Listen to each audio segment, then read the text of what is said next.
What is up, people? Hello and welcome back to the channel. Welcome back to the Cup Chasers podcast. Getting it in a little early today, but that is A-okay. Of course, we're talking Champions League. We're talking the Premier League fixtures at the weekend. Of course, we're definitely going to be touching in on the Benfica goalkeeper with a stunner at the end of the game to get Benfica into the playoffs. Of course, we're going to cast our minds back to last weekend. Man City have beaten Wolves. Manchester United have beaten Arsenal. It was a sad day, of course.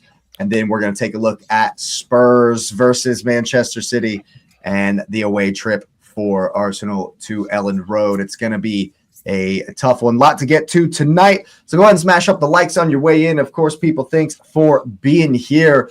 Hype it up if you got any points left. And we want to know, of course, subscribe to the channel if you're new. And we want to know what you're thinking in the comments section down below. As always, my man Nez in the building. How you doing? Hey, man, I'm just enjoying a secondary snow day or whatever you ice day, whatever you want to call it. Yeah, ice day. Waiting for some weekend snow, but working and enjoying some football, man. Hell yeah. And yourself, man, how you doing? I'm doing good, man. I'm doing absolutely fantastic. Obviously, the result at the weekend wasn't great, and we looked okay today, of course. And so, I'm feeling good. Little shaky as far as confidence goes, but you know how it is. We'll definitely get into all that, but for sure. Man, we were blessed as far as the ice storm is concerned, and so we did all right. We did all right in that regard. But yeah, man, only one place to start, the Champions League craziness. And we'll take it, obviously, from your angle. And how do you think you guys did versus Galatasaray today? Gundogan returned, Leroy Sané returned, some old guard in the building, but got a good win. It was interesting to see the guys, it helps that, everybody's essentially moved on. And that, you're going to see some more moving on, like Bernardo. I mean, again, even though he doesn't produce like stat line things, he's been super duper consistent, and he was everywhere again today, just doing everything. And it's funny because I can't remember if I said it here, but I know I said it when I went to watch the last game, that I was like, hey, because Rodri was out and we didn't know if Nico was going to play. And you knew it was only one center half. I actually called this entire lineup, and it was a very interesting thing to me because I'm like, I didn't understand in the other game City played when Pep put that lineup where Aït-Nouri is playing right back, and I'm like, what are you doing? Like, you literally got guys to play in those positions. Why not do it? And so the back line was fine. I mean, Ake is slow, but he did what he needed to do. He was the senior leadership back there, which Kusanov needs. But so can he not play at all? Say again? Will Gahey be able to be registered for the? Next day he can play now. Gahey and Semenyo will be playing whenever we play whoever we play. But, this was the last one that they had to do it without there. But like Aït-Nouri looked really good playing left back, which is what he is. I didn't understand playing the speed on one side, so they had Pep had Kusanov and Nunez playing together, and so I didn't really understand the positioning there, but I guess it is what it is. Ake did well enough against Osimhen. Osimhen was dangerous though. Like he was getting in good space. For sure. He's pretty dangerous. Great player, and but he, they didn't give him space to create the way he normally would like to get shots off and create. Cherki played well. Took his goal well. Doku was amazing, man, and then he went off, which makes it's good that Semenyo is there, but like Doku, every time he gets in the run, something like this happens, man, and it's really weird. Oh, did he go off injured? I missed that. Yeah, it's a muscle thing. Oh man, that's just another one. Yeah. Man. And the funny thing is that he got 2 assists, but he played a ball to Haaland that Haaland just completely just blew, man. Like Holland is literally, and Was you it can the one that he didn't reach? no, he got to it. He headed it wide, Oh, the header one. Yeah, I remember that one. Yeah. and but like he's getting service. So like before, it's like, oh, he's not getting service. No, he's getting the ball, man. Like they're giving him Mm-hmm. the ball, and I think we sent this maybe the link about how Champions League is different than the league. And Champions League, they was open, man. It wasn't no little block. The Anthony Gordon stuff. Yeah. Like they was playing, man, and like and the thing about it is that I mean I have to agree. It's attractive. I mean, even though Galatasaray didn't get any goals, they went forward. They didn't sit back. They every game mattered, and the possessions mattered. Not until the end when they really didn't care because they knew the game was over. And I think they also knew they were through too because when City didn't score any, like if City had scored again, then they would have been playing a little different, I think. But Holland missed chances. Marmouche looked out of sorts too. He had a bunch of bad touches that was weird in the box. How do you like Marmouche behind Holland like that? It provided space because what it did essentially was because Marmouche runs off shoulders and Holland does it. If Marmouche is going out wide, you have to track him. And so when Holland does the runs, that's why Doku was able to play that ball. He played a De Bruyne ball, like straight down the middle, and Holland could run off because you got to account for two guys that are fairly quick.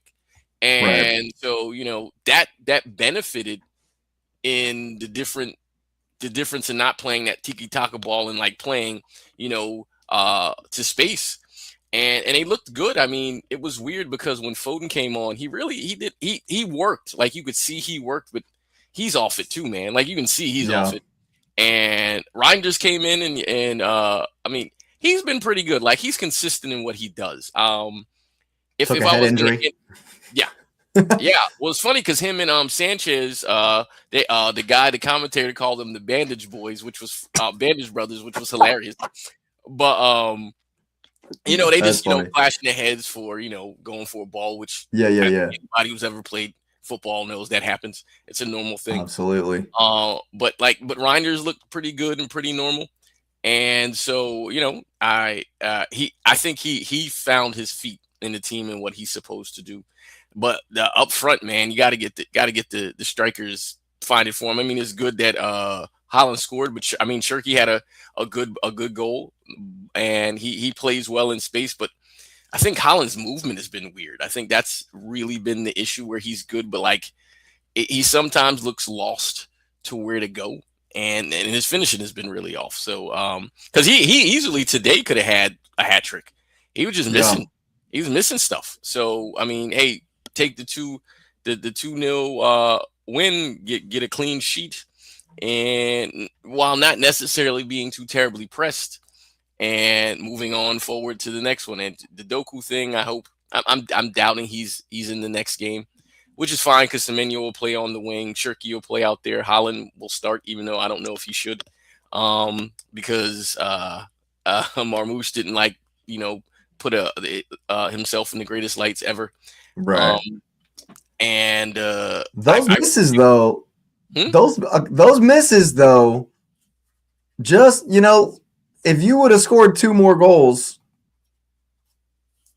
you wouldn't be in danger of playing Madrid or Inter or having to go back to the North Pole. It would have moved you into the Paris, Newcastle, Monaco, Carabag group. Yeah, but I mean, do we really want to play Paris and Newcastle either? I mean, we already playing Newcastle midweek.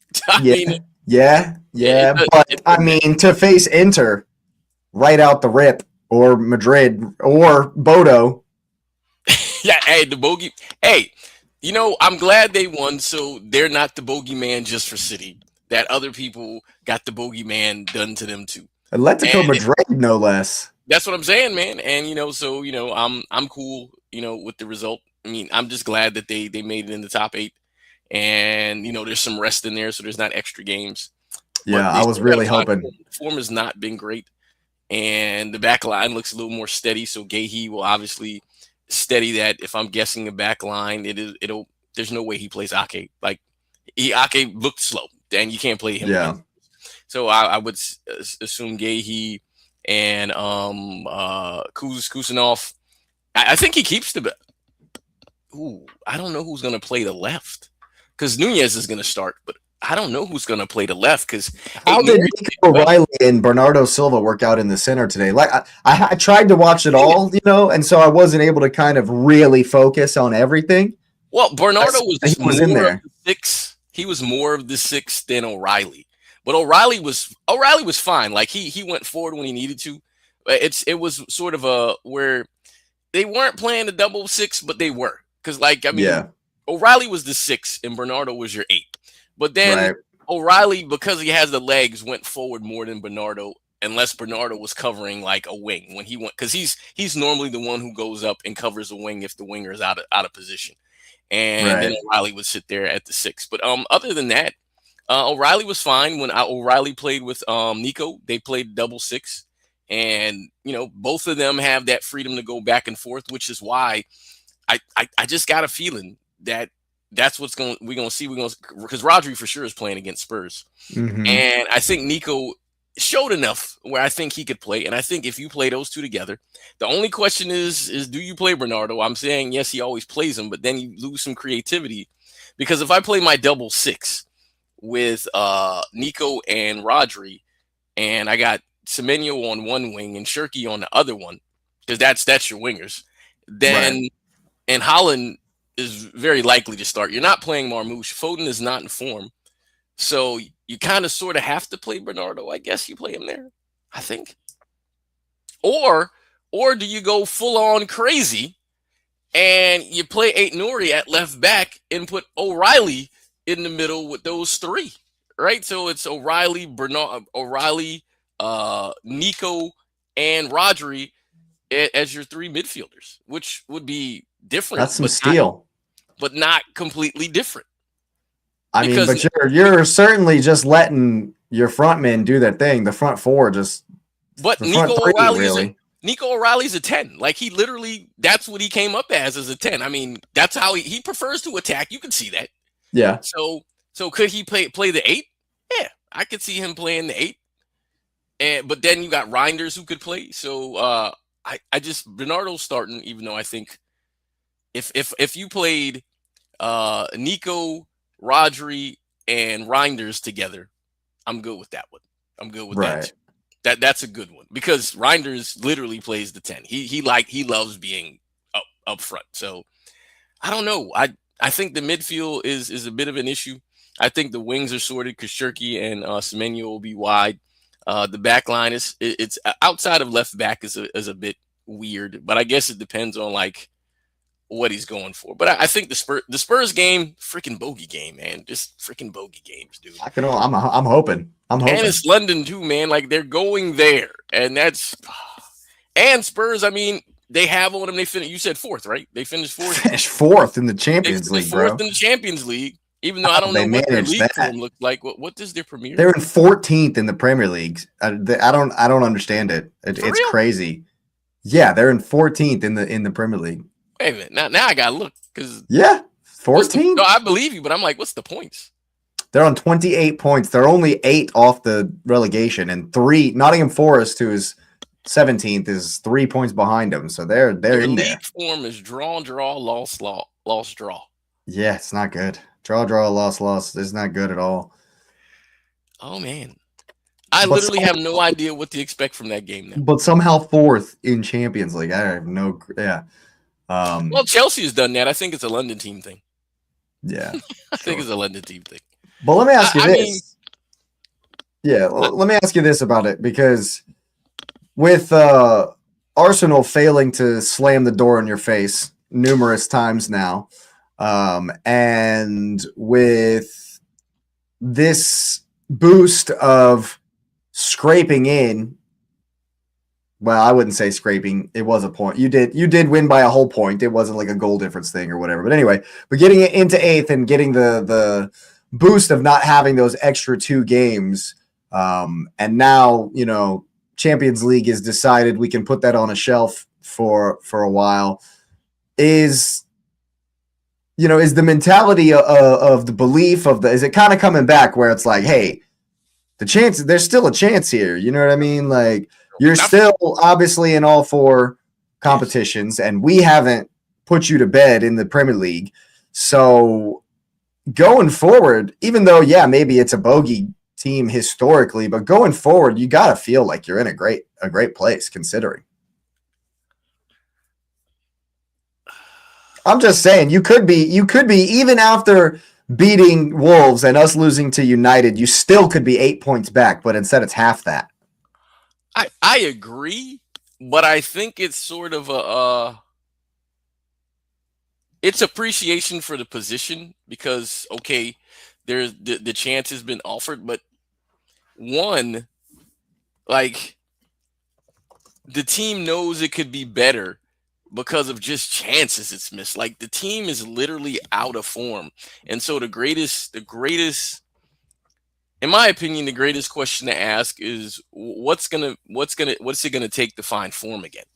Right? I think that's really the issue. Because even against, I mean, Wolves, yeah, the win was the win, but it still didn't feel right. You know, it didn't feel like there's form there, and I think that's a thing because the team is in this position. As a supporter, I'm happy that, you know, there's a puncher's chance there, but it's about, they're not fulfilling wins. You know what I'm saying? Like, they're not like, you know, man, my cup runneth over. That felt great. Like today, like, they beat Galatasaray, but they could have really beat them. You know what I'm saying? Like, they didn't. Like, they didn't find form, and I think there's a cautious optimism, I think is probably the correct phrase, because I still stand by, and I said this when I was at the supporters group, that like, that 10-0 really did us a disservice, man. The 10-1 did us a disservice because it was too easy. Like, it was too easy.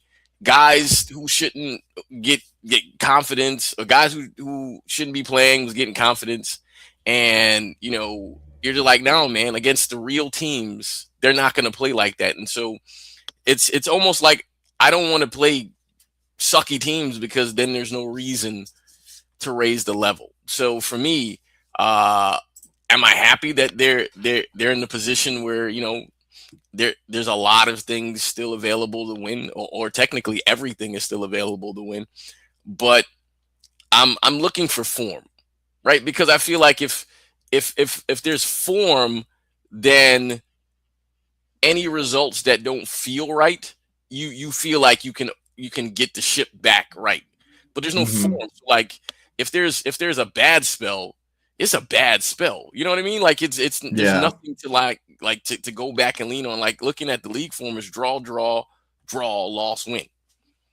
Like, there was nothing in there, man. And the thing is, and we mentioned this in the last one, City's game since Rodri has been back, and he's played every game he's played, we've either drawn or lost.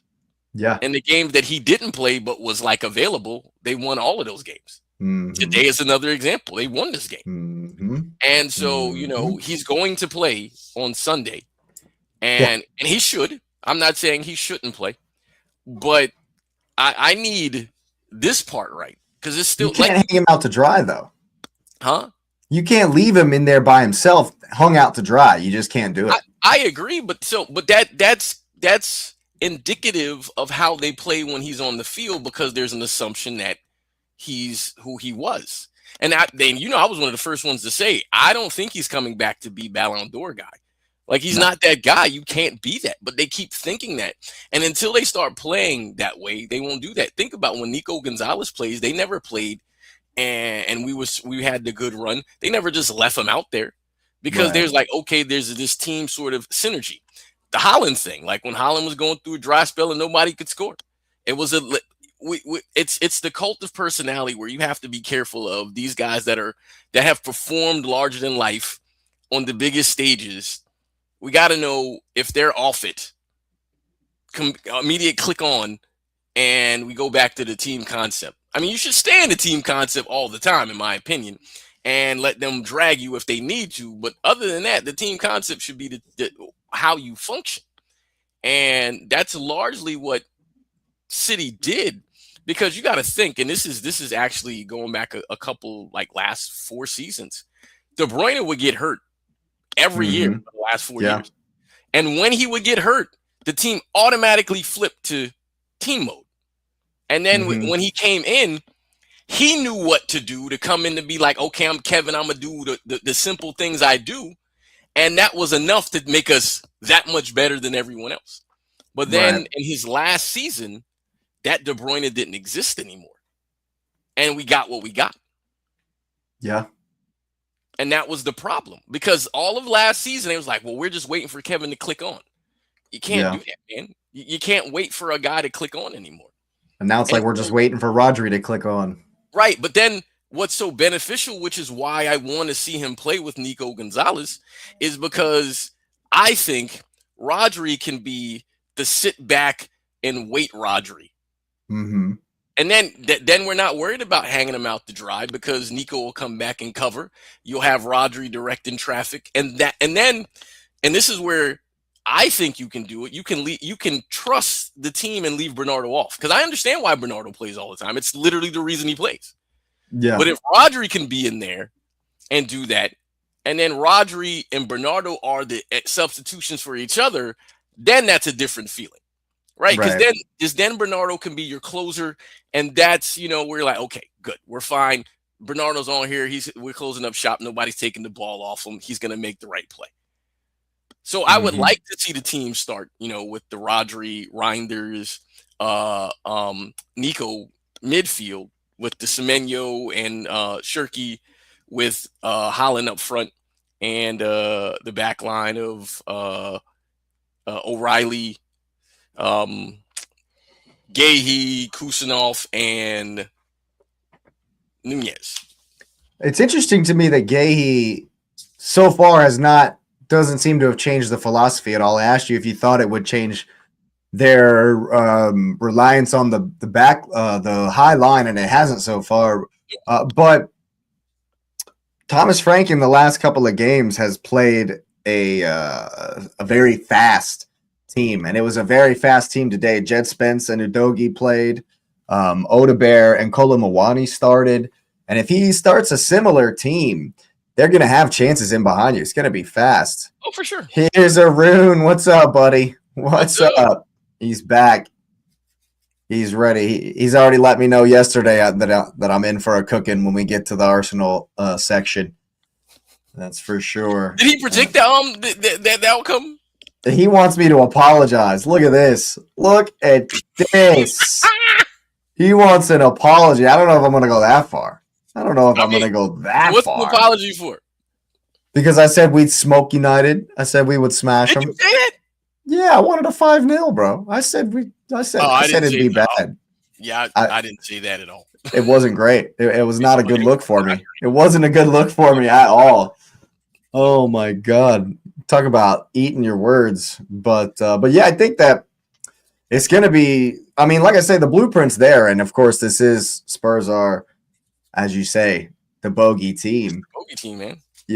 And so they're definitely coming with the pace. And I wonder, especially if it's like Ake on the left, so that Nico plays in the middle. There's no way he starts Ake. You get burned.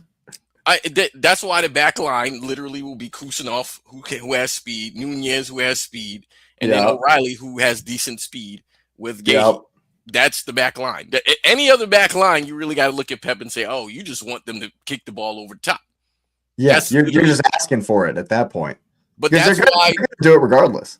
But that's why the midfield of Rodri, Nico, and Reinders makes sense to me too. Yeah. That makes total sense. I mean, Bernardo could be in there for Reinders, but maybe to come on change the pace later. But I would start Reinders so Bernardo can close if we are able to get in front early. And then because then if you have Shirky out there with Semenyo's going to play the whole game. So then the only sub might be Shirky for Foden, even though he's not in the greatest of form. But that kind of is what it is. But like that, your substitutions are up front and the back line is stabilized with pretty decent speed. I mean, I'm hoping, it's obviously really, really gross when you have to cheer for Spurs. That's never fun. And the last time we were wanting Spurs to do something for us.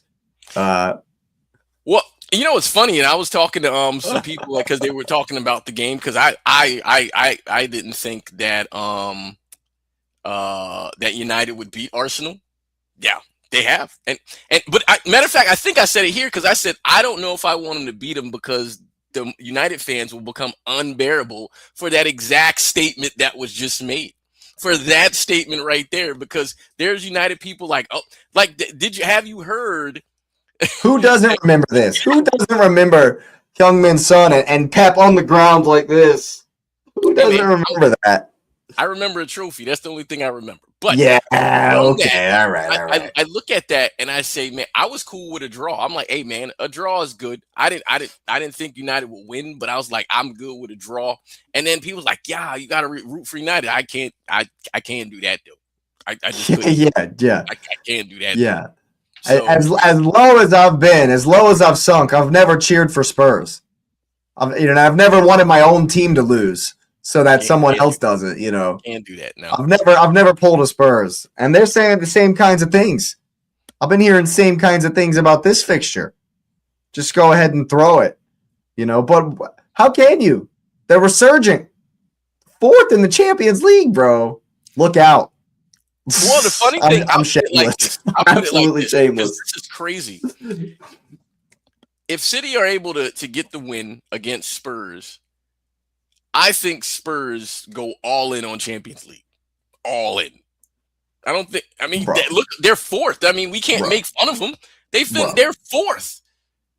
Dude. And so we struggle with Brugge or Galatasaray. Let alone Juventus and Atletico. But here's the thing. We had this conversation either last week or the one before where I said this new format, that it's hard to read that next round. Like, you can't read it. And so if they were able to get themselves rest and their league form are like whatever, they're going to play through this. Because, I mean, Palace is behind Spurs, and Palace, they're selling everyone. You know what I'm saying? Dude, they've leapt off a cliff, bro. It's an absolute implosion. And while, I mean, hey, man, a Leeds draw against Arsenal would be great. But I mean, watch your mouth. But again, a Leeds draw would be great. But I don't see them beating Arsenal.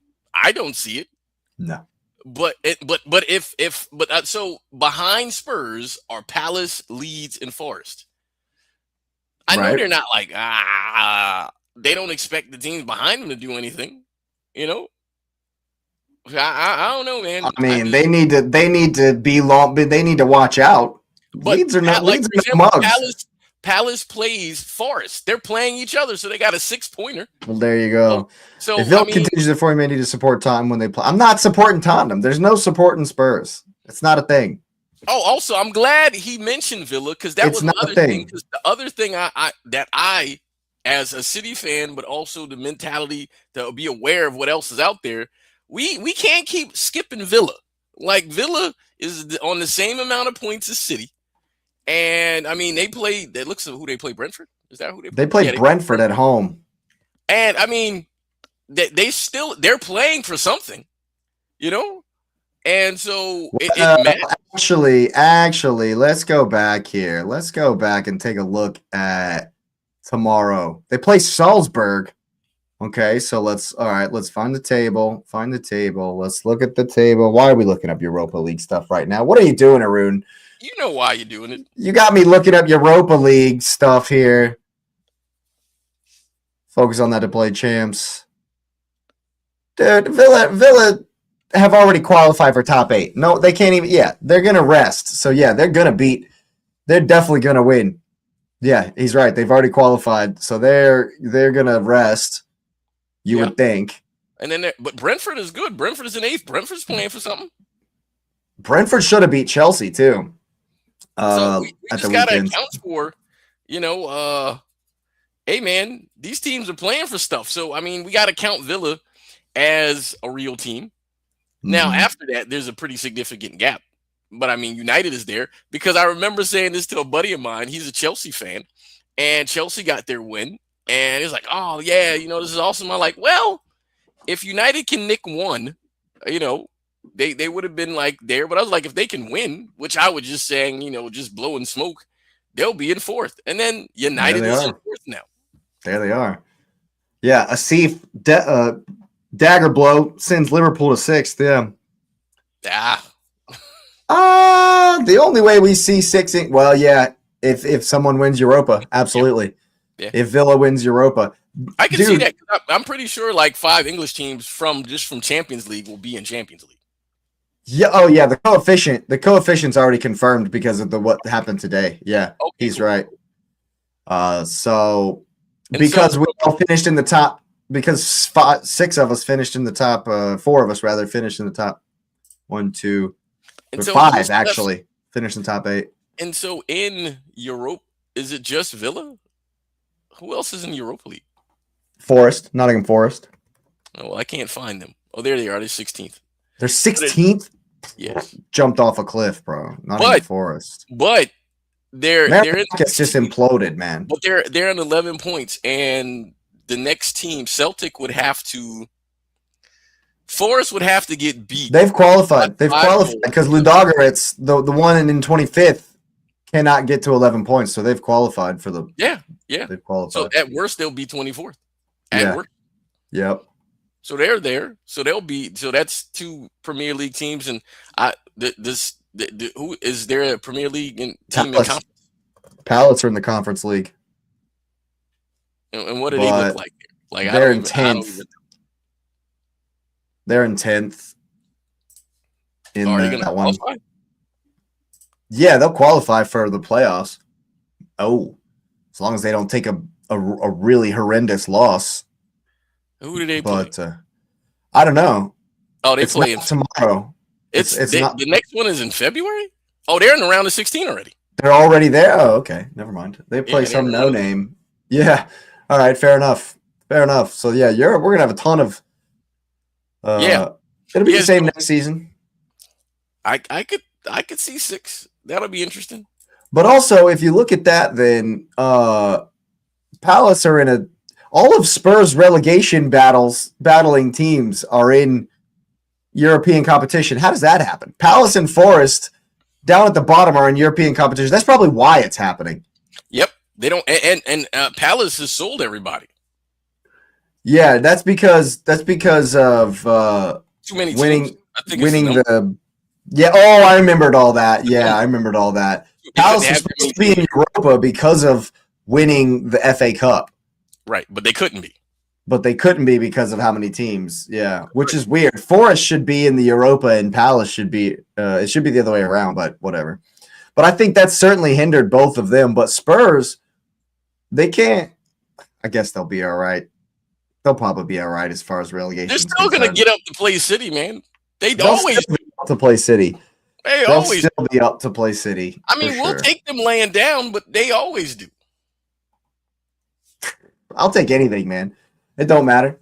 I don't mind you dropping points. I'm not going to say I'm cheering for Spurs. I'm certainly not cheering for you, but a draw works. A draw works for me, that's for sure. You are catching my mentality. I don't need to hate on people to win or lose. Or just draws is just as good. Well, see, that's the thing, and a lot of people have been talking about it in the week about Arsenal's mentality, and when it comes to this idea that you don't want to. I don't personally want to think Arsenal are going to win the league because you're shit. Like, my belief shouldn't come from you being bad. It should come from me being good, right? Correct. And so I've for a long time, always have been looking at other teams, and so now it's kind of flipped and you have to look at other teams. But that's not what City do. Nope. Pep's not like that. Pep's never been like that. He's never cared about what other teams are doing. He's just got to win the ones in front of you. And so that's where I think the difference lies between us, is that Arsenal are always looking around at who else might help us, what game might help us. We might get a point here because Spurs might do something against City or whatever. Y'all have never cared about that, Yeah, see, but he's right where he said this. I'm telling you, Spurs can make a run, dude. They're not going to beat Juventus or Atletico Madrid. I've watched both of those teams this season. They will not beat. You're looking at league form. Spurs finished 4th, man. Spurs will focus on Champions League. There's shit elsewhere, and they'll be fine because of the teams that are down at the bottom are also really bad. But no, Spurs are not going to beat Juventus, Spurs cannot score enough goals. They don't score well enough. They don't attack well enough. Juventus is a very defensive player and Atletico team, and so are Atletico Madrid. They both play back fives. I only scored Yeah, 2 here. bro, you're never gonna get me to say that Spurs are gonna beat either of these two teams. The last 2 wins were 2-0. Hold on, I'm looking. The one before that was that's all right, dude. Come Hold on, on, man. I'm just going backwards and looking at results because that's all you got. They played PSG and they lost 5-3, so that means that they scored in the Champions League. They scored 4 in the game before that. Sir, they've been scoring. Okay, I'm just giving you facts here. The only team they didn't score against was against Monaco, and that was back in October. They got Champions League goals. I hear it. Hey, man, Bodo went 2-2 with him. Bodo was for real, right? Bodo is for real, bro. Spurs haven't lost at home in the Champions League, but then they won the first one. Dude, if Spurs get through and have to play Chelsea or Barcelona, dude, if I see Spurs in a semifinal of a Champions League. Why you hating, man? You've seen it. But you've seen it already. I would love to see Spurs in a semifinal of a Champions League. That's like a gimme. We'll just take it right in. No problem. We'll just right through to the final. I would love to see Spurs in the semifinal, bro, but they're not going to get through Barcelona. You're going to tell me that Spurs are going to get through either Juve or Madrid or Barcelona and then Barcelona or Chelsea? Yep. Yeah, that's going to happen. Why. But I'm going to tell you why, because we've literally just discussed that this format of Champions League is not what we knew. We got to own that. All right, man. All right, Spurs making a Champions League run Pochettino style, huh? A lot of teams have done poor this league season and go to Champions League. Yeah, that's true. That's very true. Again, it goes to the who's the dude from Newcastle? Tell me again. Can't remember. Who said it? Anthony Gordon said that. Is what you're talking about. Yeah. Hey, man. It's that clearly the guys like playing that more than the league. Yeah. You can see it.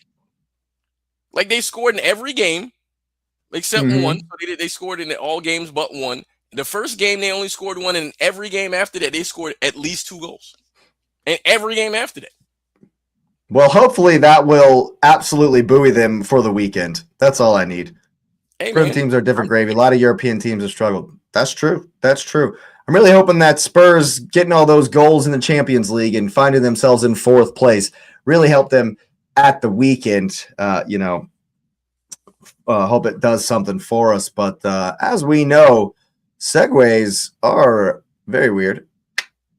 And the Arsenal have topped the Champions League group phase. 24 points, all wins.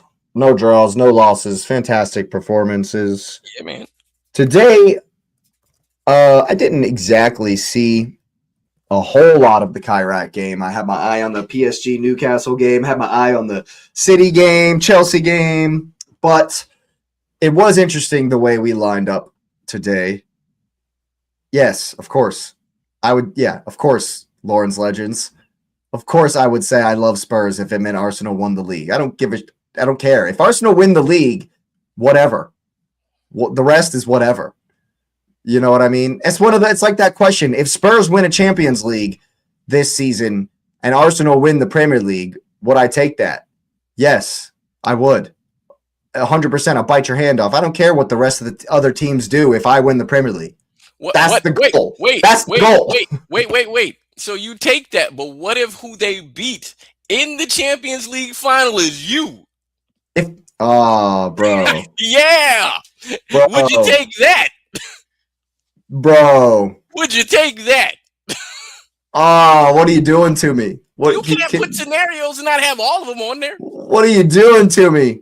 Why did we go down this road? Why did I open my mouth? We're blaming Lauren's Legends for Why did I open my mouth? Thank you, love of my life, Lauren's Legends. I appreciate that. That's why she's a great storyteller. Yeah, everyone go subscribe to Lauren's Legends. She's a wonderful storyteller. Sure, she is. And she asked a great open-ended Pandora's box. You said she's done this to me. You would be fine with it.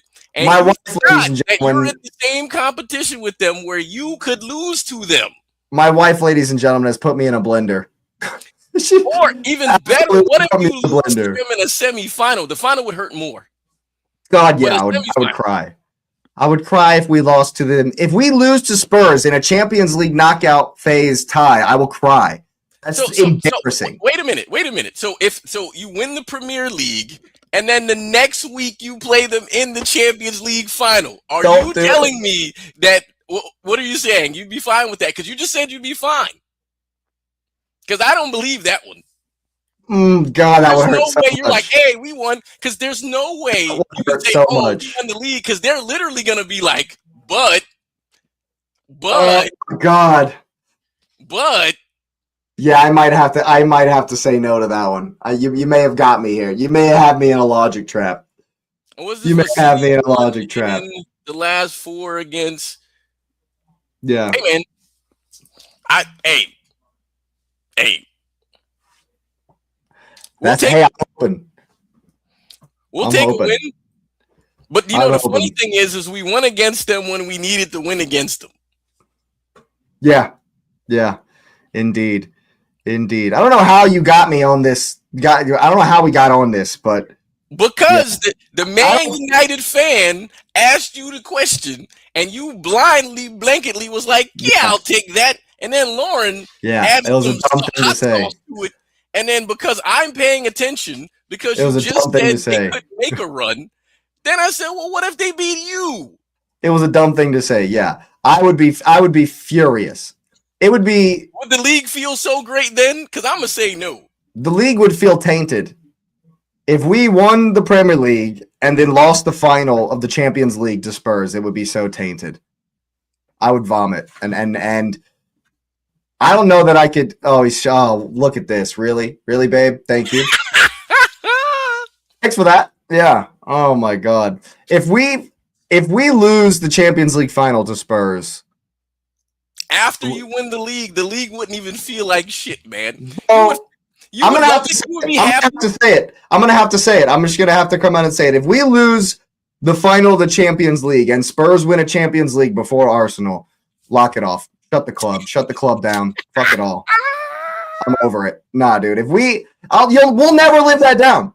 We're never gonna live down that they won a Europa League before us. They won any European trophy before us. You mean last year? If they won the Champions League, if they did it 2 seasons in a row and won the Champions League on our head top, I'd be so mad. I would. Just shut the club off. Especially if they stay in 14th. Lock it off. And they get relegated. What if they got relegated and won the Champions League? That would just be the most disgusting. Be the most Chelsea thing ever. That would be the most disgusting. I couldn't handle it. Yeah. Like I would sacrifice yes. Your question, I would sacrifice the league to keep that from happening. Yeah. I would. You got to say it. It just has to be like that.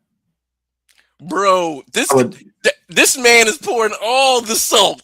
Like all of it. United game yet. We haven't even gotten to his game yet. And he's dumping the salt. Already, he's red, dude. He's bringing it. If this happens right here, Arteta needs to be buried under he needs to be gone. You need to get excommunicated from the country. Just deported. Back to Spain. Bye. If this happens, if that happens on Arteta's head top, bro. Well, not implosion. Just lock the club off. Shut it all off. Make it worse. Hold on, Jake. We'll lock the channel off. You won't see this again. I gotta play golf or something. Based on that scenario, it would be you lose the Champions League. I mean, you lose the Champions League final to Spurs, and City pips you again. That just, I think that it's disgusting. Arteta would just, Arteta, dude. Some Arsenal fans would attack him in the street like that. That would just be the. And then we lose to City in the Carabao Cup final. Let's just put on all the misery. Lose to City in the final. No, even worse, Chelsea bring it back and beat us at the Emirates. Yeah, let's just pile it on here. I'm gonna go a step further. Let's just pile it on. Wigan beats us in the FA Cup. Yeah. Oh my God, people. Scenarios, and here's my scenario. Oh my God, people. Say you make the Champions League final. You know you're gonna make it, and you get Spurs, and you're super hype. And you lose the league on the final day. Say you lose it on the final day.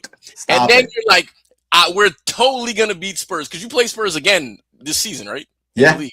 we And got say it you home wipe, at say their you beat stadium. Spurs like 5-0, and you wipe them, and you go in and you don't win the league at the end, but you're in the Champions League final. You know you're going into that final super giant head, like, hey, we just beat them 5-0. If you lost that, I mean, I would have to come and make sure you're okay, sir. Yeah, Because dude. I would be crying. That'd be tears. Like Arun says here, tears, man. That that's would be just it. absolute and utter tears. I would Arteta, dude, generational rants. It would be things that wouldn't be able to be put on YouTube. You know, that would be horrendous. Why are we doing this? What are we doing here? You got to thank Lauren and her fantastic storytelling. Yes, thank you. Thank you, Lauren's Legends, for that. She's already clipped me up, of course. But yeah, Arun, we've made it. We've made it to your time.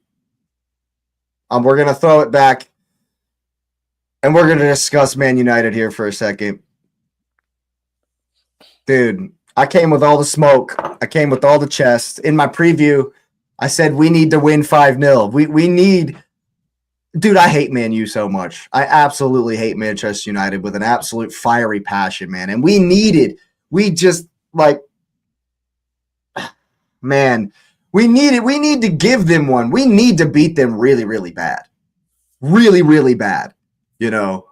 But last one. What do you need? We can shake hand as my name is not Gabriel. Oh my God. Wow. My guy. Like this guy is like he's throwing shots. Yeah, man. That was classless for sure. That was classless from Gabriel. I'll give you that. For sure. You got to give the team good game, you know. And I'm not going to come on here and say that, you know, what are you doing, babe? What is this? What is this? What are we doing here? Well, now we're just gonna run through all those scenarios with Man U now, all the same scenarios. Well, you're gonna have to do that one alone because I'm not joining in that one. Yeah, nah. Are they even in European competitions? No, they're playing 40 games this season. 40 games they're gonna play this season. Bums. They're out of the FA Cup too, right? They're out of the FA Cup too. They lost to whoever. So all they got is the league. All they got's the league, yeah. All they got's the league. But you know, you got to give Man U credit, man. And what I'm left with is the same thing I'm always left with after we play Manchester United. But this one is a little bit different because in the beginning of the game, I think Man U weren't necessarily under a whole bunch of pressure. We weren't creating too much. I thought the way that Carrick had Dorgu and Ahmad playing D on our wingers certainly kept us from playing quickly. Bruno, and what it is with Man U, it's simple. It's the freedom. They've just been freed. They did the same thing. Essentially is what it was. And I don't have an explanation. Oh my God, bro. That man is on fire. I thought Gandhi did the salt march. But seeing Gabrielle have to Google it again. Nice. That man is on fire. Yeah. But I think that what baffles me the most about it, and I've already done the video. Go check out my video. The thumbnail says Bridging the Gap. It's talking about what Arteta needs to do to win the Champions League. To win the Premier League. And he's got to face his own fears, man. He's just got to straight up be like, look, we may lose. We may lose by committing men forward, by being on the front foot, by giving space and you know opportunities the other way, which is what he's terrified of against Man U. Go back 2 seasons ago when we were at Old Trafford. Arsenal won 1-0. It was off that throw-in where this was the first time where Arsenal have scored first that we've lost the game this season. And so go back a couple of seasons ago when we won Oh my God. Here we go. This is a good one. This is a good one there. But yeah, but go back a couple of seasons ago when we won when we beat them at Old Trafford 1-0, and it was boring. We stunk out the place. And what it was because we're scared of them. We're scared to get hit on the break. And I've been saying it for time, and now you're hearing it all over the place from Arsenal channels, from the mainstream media, and at the end of the day, we were afraid to lose. And I think I have a part in it as Arsenal fans. We have a part in the fact that every single time any little thing goes wrong, any result doesn't go our way, it's an absolute meltdown. And I'm guilty of it. Sure. And we can call it PTSD or whatever. We can call it whatever you want it. But at the end of the day, the fact that yeah, it doesn't say United. It just says Manchester. It does. And I have the blue shirt on. I got you. Yeah. But I just feel like, we capitulated. We were doing fine. We got our goal. We got ahead. We were keeping United at bay, kind of had their transitions, at arm's length. Had control. That's what Arteta wants. And then one mistake. We give the ball to Bumo, who, credit, takes what's given to him. That guy's been a killer, man. He has. And then we just never, we capitulated completely. We never found our head again.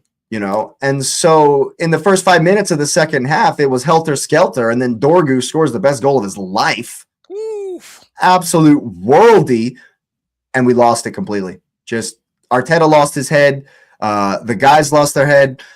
Only a couple of times in the past few seasons have I seen it where we stopped trying to play the ball on the ground. We stopped trying to bring it down in the second ball situations so many times. Gabriel was just kicking it forward. It's because Arteta is afraid of Manchester United because of his philosophy of control and game management. That's where he is.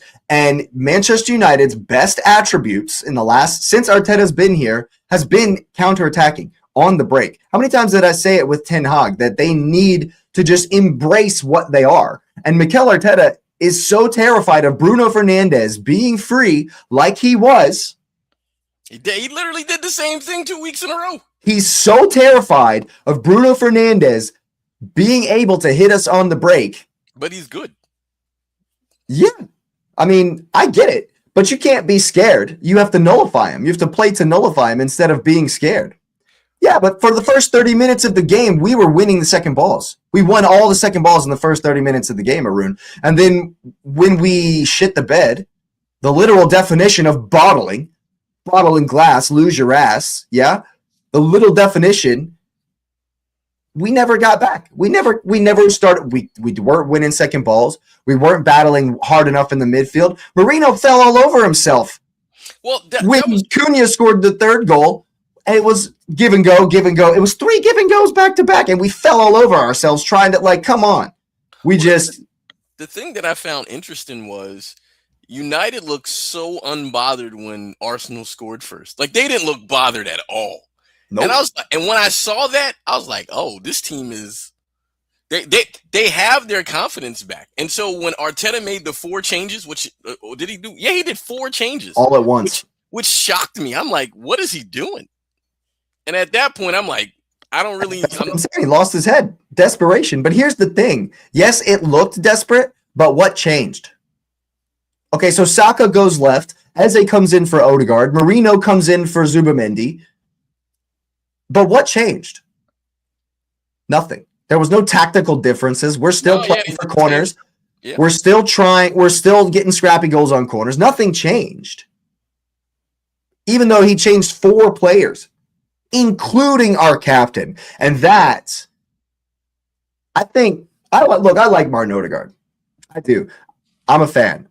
I just wish that we could see the 22-23 Martin Odegaard. I wish that we could somehow find that again.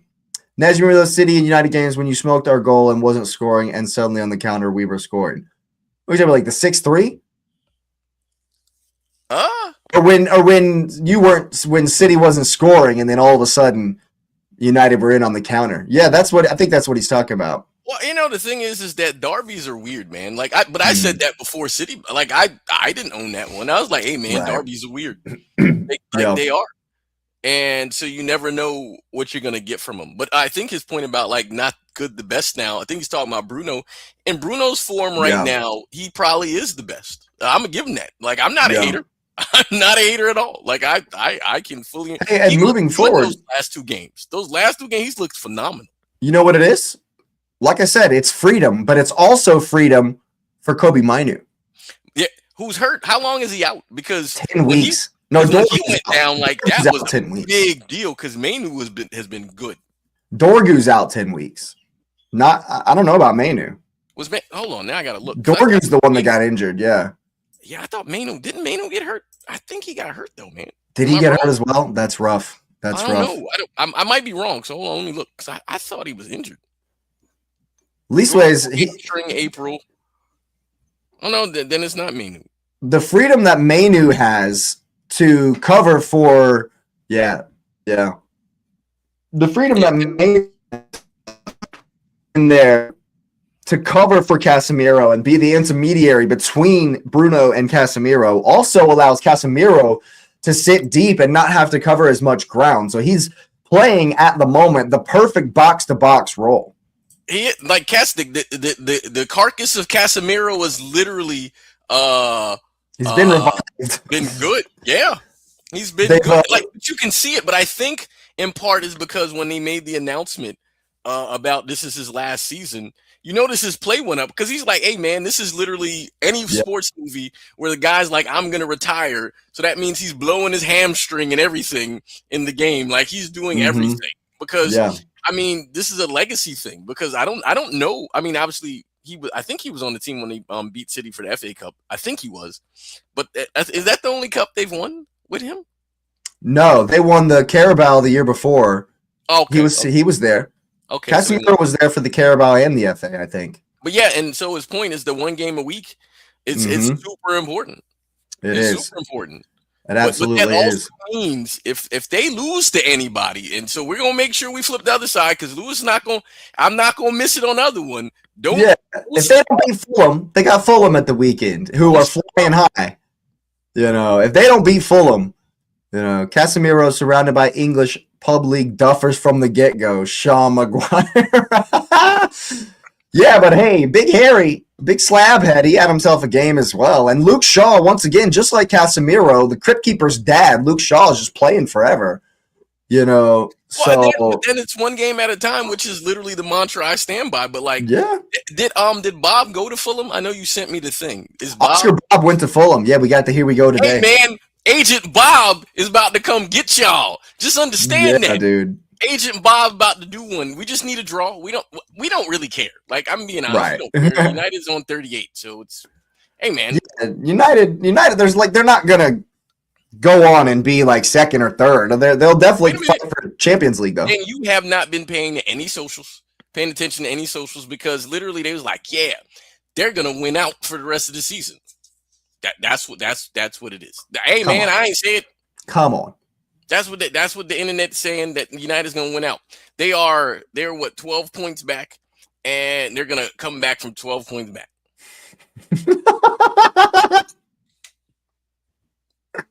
Oh, the one game in a dozen sounds about right for those pair. Barney Rubble and Fred Flintstone Shaw and Maguire incarnate. I love it. I absolutely love it. Man, hey, why may they be there? Hey, just play there till you're on a walker, I say.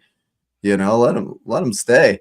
Hey man, hold it. Now the Palmer done by City is not true because Palmer chose to leave because Palmer was going to be De Bruyne the next year. That's on him because he didn't have any patience. And then Bob has looked bad because I advocated for him, but he didn't look good. He got his chances and he didn't look good. So Yeah, we City don't have time to be waiting for guys to be figuring stuff out. that's That's fair. not. We ain't got time for that. But with Semenyo coming in, it makes sense that Bob goes and gets a loan move. Well, no, there's another person that probably should go and get a loan move, but Actually, you're right. And it wasn't a loan. I think Bob was bought. I think he was he's gone. He's gone. 0 Champions League and EPLs since leaving City. In addition to that, to Chelsea. In addition to that, he wants the rumors he wants to go to United because he missed Manchester, so that's where you go. Hey, that'd be ridiculous. If Palmer goes to Manchester United, that'd be absolutely ridiculous. And let him. Hey, Savini, does he know I'm sign this? Yeah. Oh, that's Lewis's favorite player. That's Nez's absolute all-time favorite player. You should go watch the "He Who Must Not Be Named" short that we did a couple weeks ago. Because he's a fraud, an absolute fraud, and no one understands why he got a new contract. Revoked his Brazil card. He doesn't get that Eno. He doesn't get the Eno on the end. He doesn't deserve this right here. It's been revoked. He does. Palmer does, however, have a third-tier cup design for Legia Warsaw and Anderlecht. I'm co-signing this. Is this a Man City guy? It looks like he got a blue shirt on. Is that Kusanov in that picture? Stu MC89. Yeah, MC89. I think he's a Man City fan. Right here, yeah, I think so. I mean, they did win the Club World Cup, which we watched in life and was baffled at them winning anything. Yeah, that was Benfica, by the way, that we watched that day. And it was still baffling because they shouldn't have won that game, but Yeah. But as far as Arsenal are concerned, one thing I do want to mention, I do love Martin Odegaard. I'm a fan of his. I think he's got it in there. That's what's crazy, right? It's in there. All the criticism about him playing slow and back and forth and spinny McSpinners and all the Ghostagard stuff, like, I get it. You know, the proof's there. We can see how he kind of ghosts. No. It's MC, not MC. Gotcha. Okay, because all right, I got you. I see what you're saying. Well, who's your team? Who's your team then, Stu? But yeah, a lot of people in the week talking about Odegaard should maybe not be the captain anymore. You know, yeah, there's been a lot of that stuff. That video that yeah, there you go. There's been a lot of that stuff, and the video that Tony Adams, when he said 2.5 seasons ago that Declan Rice should be the captain, that's going around again, you know.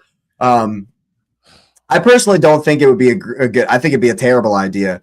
Well, I mean, if you're a lot of people aren't good enough for Real Madrid. There's a lot of people out there not good enough for Real Madrid. Looks real good, and he's not good enough to be there.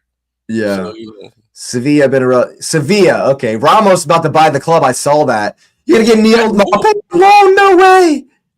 You're gonna get Neil Maupay on loan. The absolute, an utter number one. The number one absolute shit talker, absolute crazy shit houser. That's funny.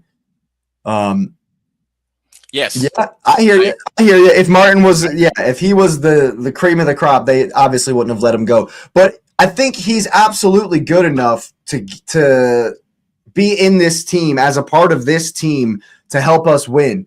To win not only Premier Leagues, Champions League, and plenty of trophies. You know, I think if we release the handbrake and we can see what we saw.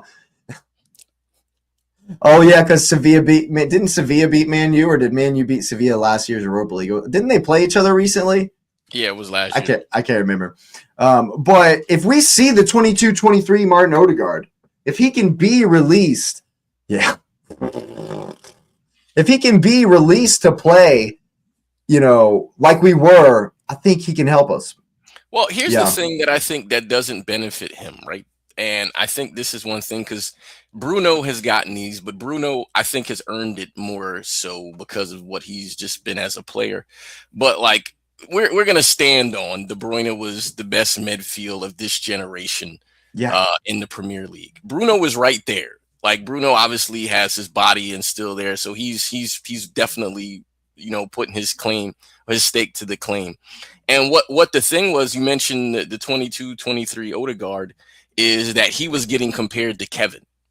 And that's where your issue lies, because what he could have or should have done is carved his own path. Because when people were saying he was better than him, and then Kevin was like, oh, and then Kevin, did what Kevin does. You got to find the way to reinvent yourself, because the thing is, like, Bruno doesn't play anything like Kevin, and Bruno was a top tier world class midfielder. And so Martin has to find a way to be Martin, like create your thing. Okay, you played Madrid system, even though there's no consistent system in Madrid, right? They just play ball. And now you're in a system that fits, or it's supposed to be catered to his strengths. He has to start playing to those. I mean, that's really the biggest thing. And having Rice behind him actually should elevate his game.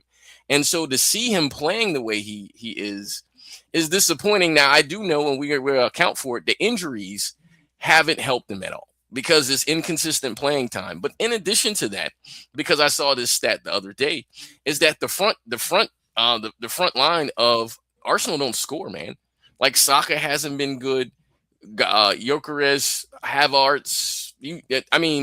Like, Trossard and Martinelli have been decent, but like, you didn't expect them to give you like crazy numbers anyways. So the biggest thing is, this is where you kind of think Odegaard maybe should start scoring. Like, maybe that's what fixes it. Like, if Rice is the one that's gonna essentially protect him, and he takes the load off of him, then maybe he starts to do some of those Gundogan ghost runs, or those Frank Lampard runs, right, where he can come in behind, because what he's doing now is not producing anything that's sort of getting him the plaudits to show and to elevate the confidence that he should have as a captain. And I'm not a big fan of taking a captain's armband from anybody in the season or while they're on the team, unless they do something absolutely egregious. So I don't really co-sign that. But I think there is a pressure with that too. And he's been carrying that pressure because he's been the captain if I'm not mistaken, the captain every year since, they've been in the position they've been in. And so so he's carrying that weight too. And I don't think anyone really understands the weight of, that. I don't think any person knows the weight of that. So I'm going to give him credit, and I'm not going to hate on him, but I do agree. Like, if Madrid lets you go, it's for a reason. And we're not comparing, because Martin and Bruno are not in the same comparison. That's not a comparison. They're not even in the same class, man. They're not. Bruno is definitely the better player, for sure. There's no arguing that. That's not even close. I have a couple of ideas, I have a couple of I normally don't. I'm not one to I don't like to present a problem. One thing I've always had an issue with in American politics is that on the campaign trail, it's, here are all these problems. Here are all these problems. Now vote for me.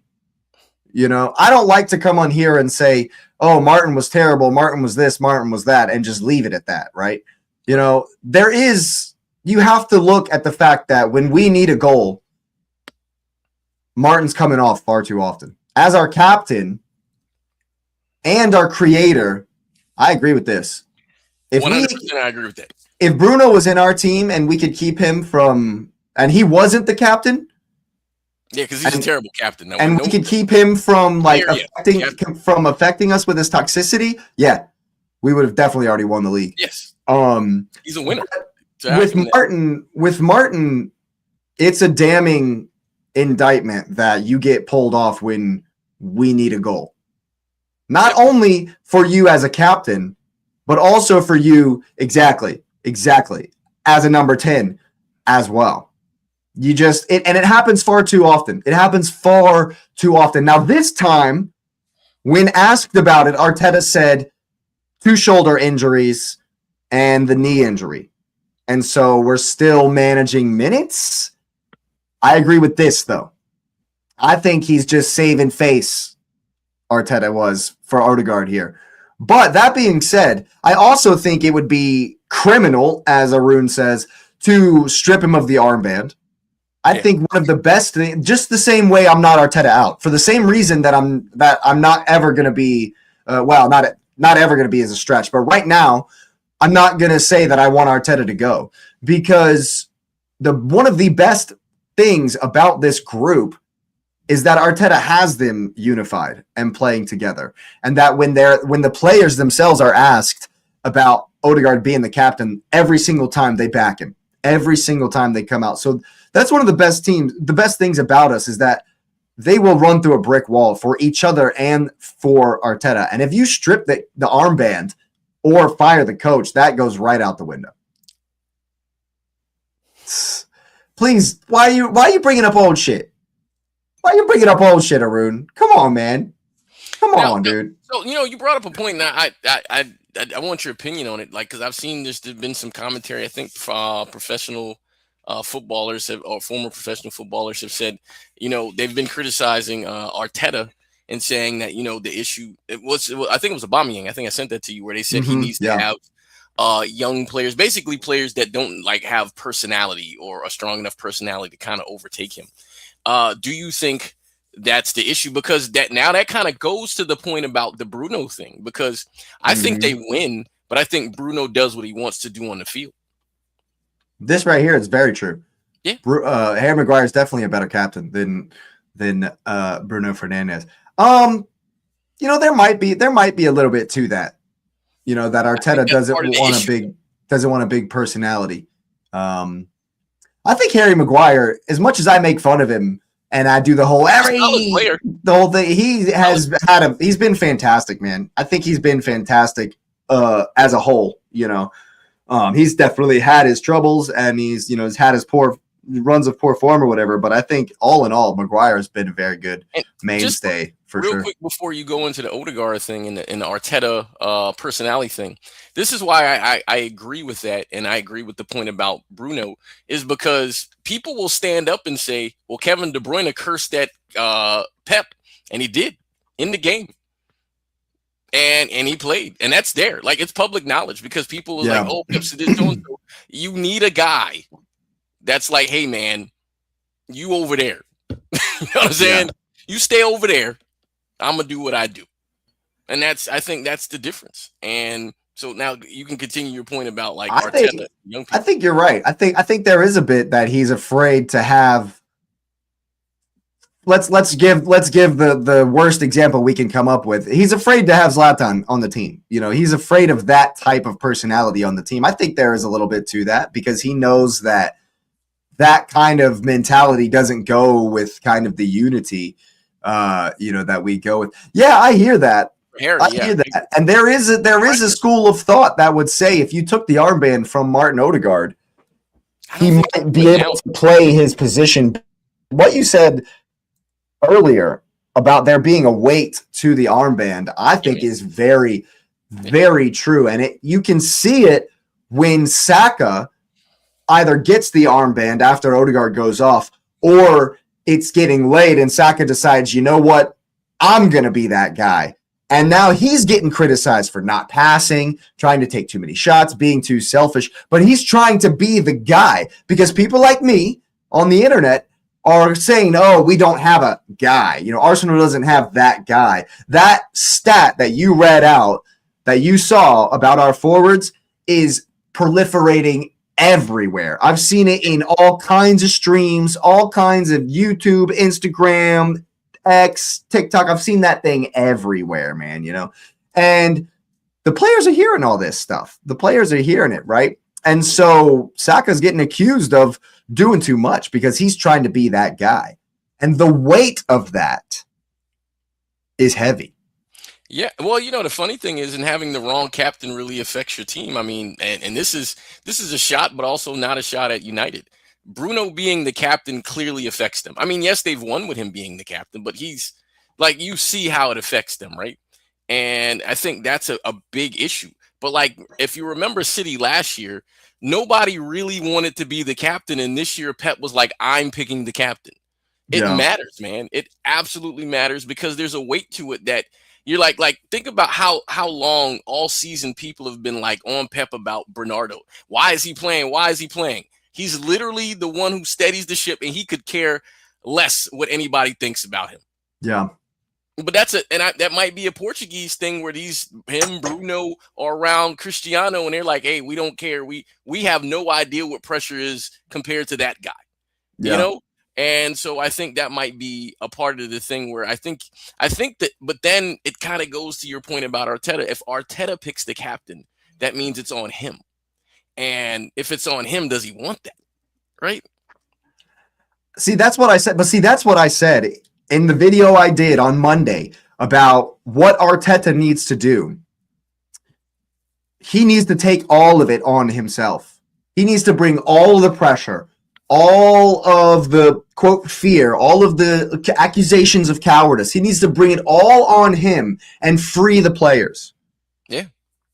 He needs to free the players from fear. I was talking about it, making the point earlier that Zubi made the one mistake and we capitulated, right? That's because if you look at it's kind of a microcosm of Arsenal fan base. One thing goes wrong and we freak out. One result goes against us and we absolutely have a meltdown. That's what happened on the pitch. I have a question. Right?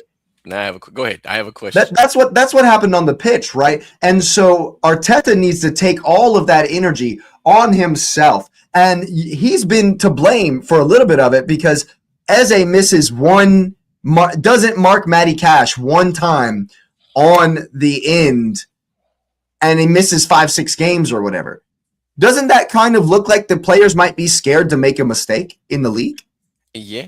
Well, and so go ahead. And so if he stops that and says, look, we're no longer afraid to lose. We're going to go for it. And it's all right if we don't win it. If we can instill that mentality, I think it will free us. And I think that's teams. I think we'll decimate teams. So I have a question because I remember Arteta's gimmick because he seems to be a gimmick guy.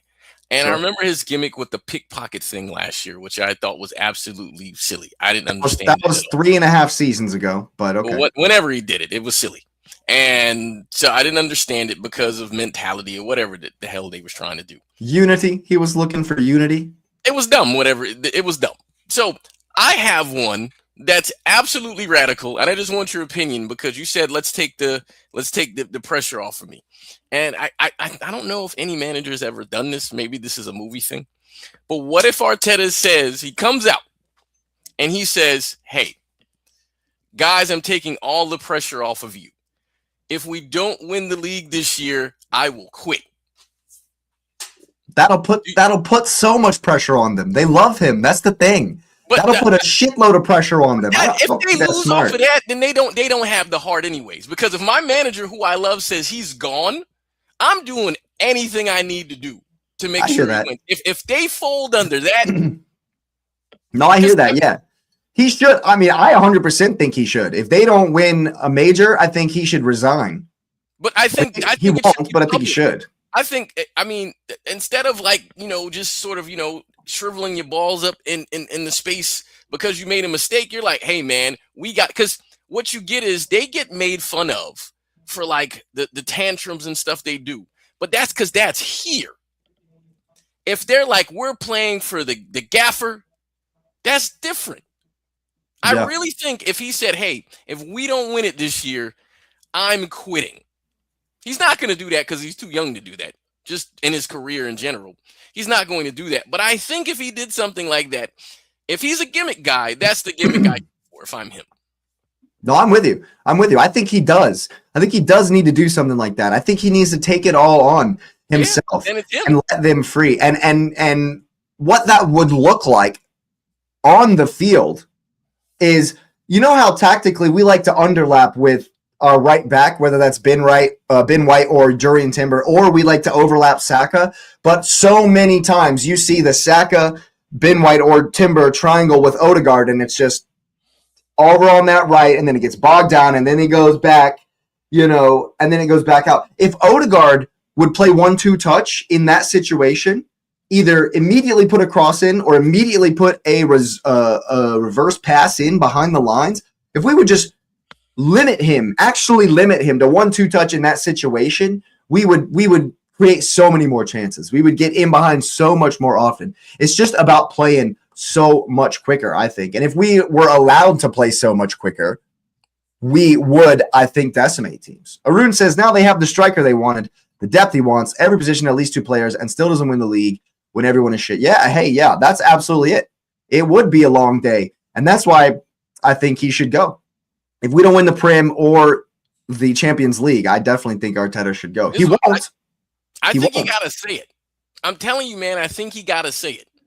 You got to say it publicly. Something along the lines in his Spanish accent of, the team has worked really hard for me. And so any losses they experience is on me. It's my fault. Right? And so that means I've not done my job. Because then they'll do whatever they need to do to score goals. Yeah, I agree. I also think another tactical change, very simple, that would really help us is drop Zubin. Oh, we're in phase 24. Don't worry about it. We're in phase 24. Don't worry about it, Arun. That's phase 24 today. If we switch Zubamendi and Rice to where Rice plays farther back, he plays 6, and Zubi plays farther forward, I think it would free us up on the left as well. Yep, phase whatever this number is. Yep, absolutely. Or damn the torpedoes, man. The lone 6 and have Eze and Odegaard in there together, because today we played Havertz and Eze in there, and yes, it was Kairat, but it looked halfway decent. I don't ever want to see Havertz in the midfield ever. Please, God, no. Please spare me from that, please.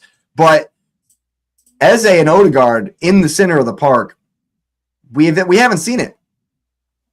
Put Odegaard in the 8 and let Eze play the 10. But see, the thing is, Arteta is so focused on our press. He believes that our best attribute is the press. And Martin Odegaard is very important because he's the one that activates it. He's the one that directs the press. And so we have to make it work with Odegaard in there.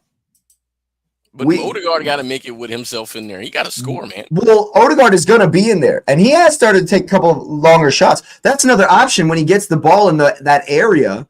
We just have to play it so much quicker. We just have to play so much quicker. And I think philosophically, if he just lets the handbrake off, we can blitz teams, man. We can absolutely blitz teams.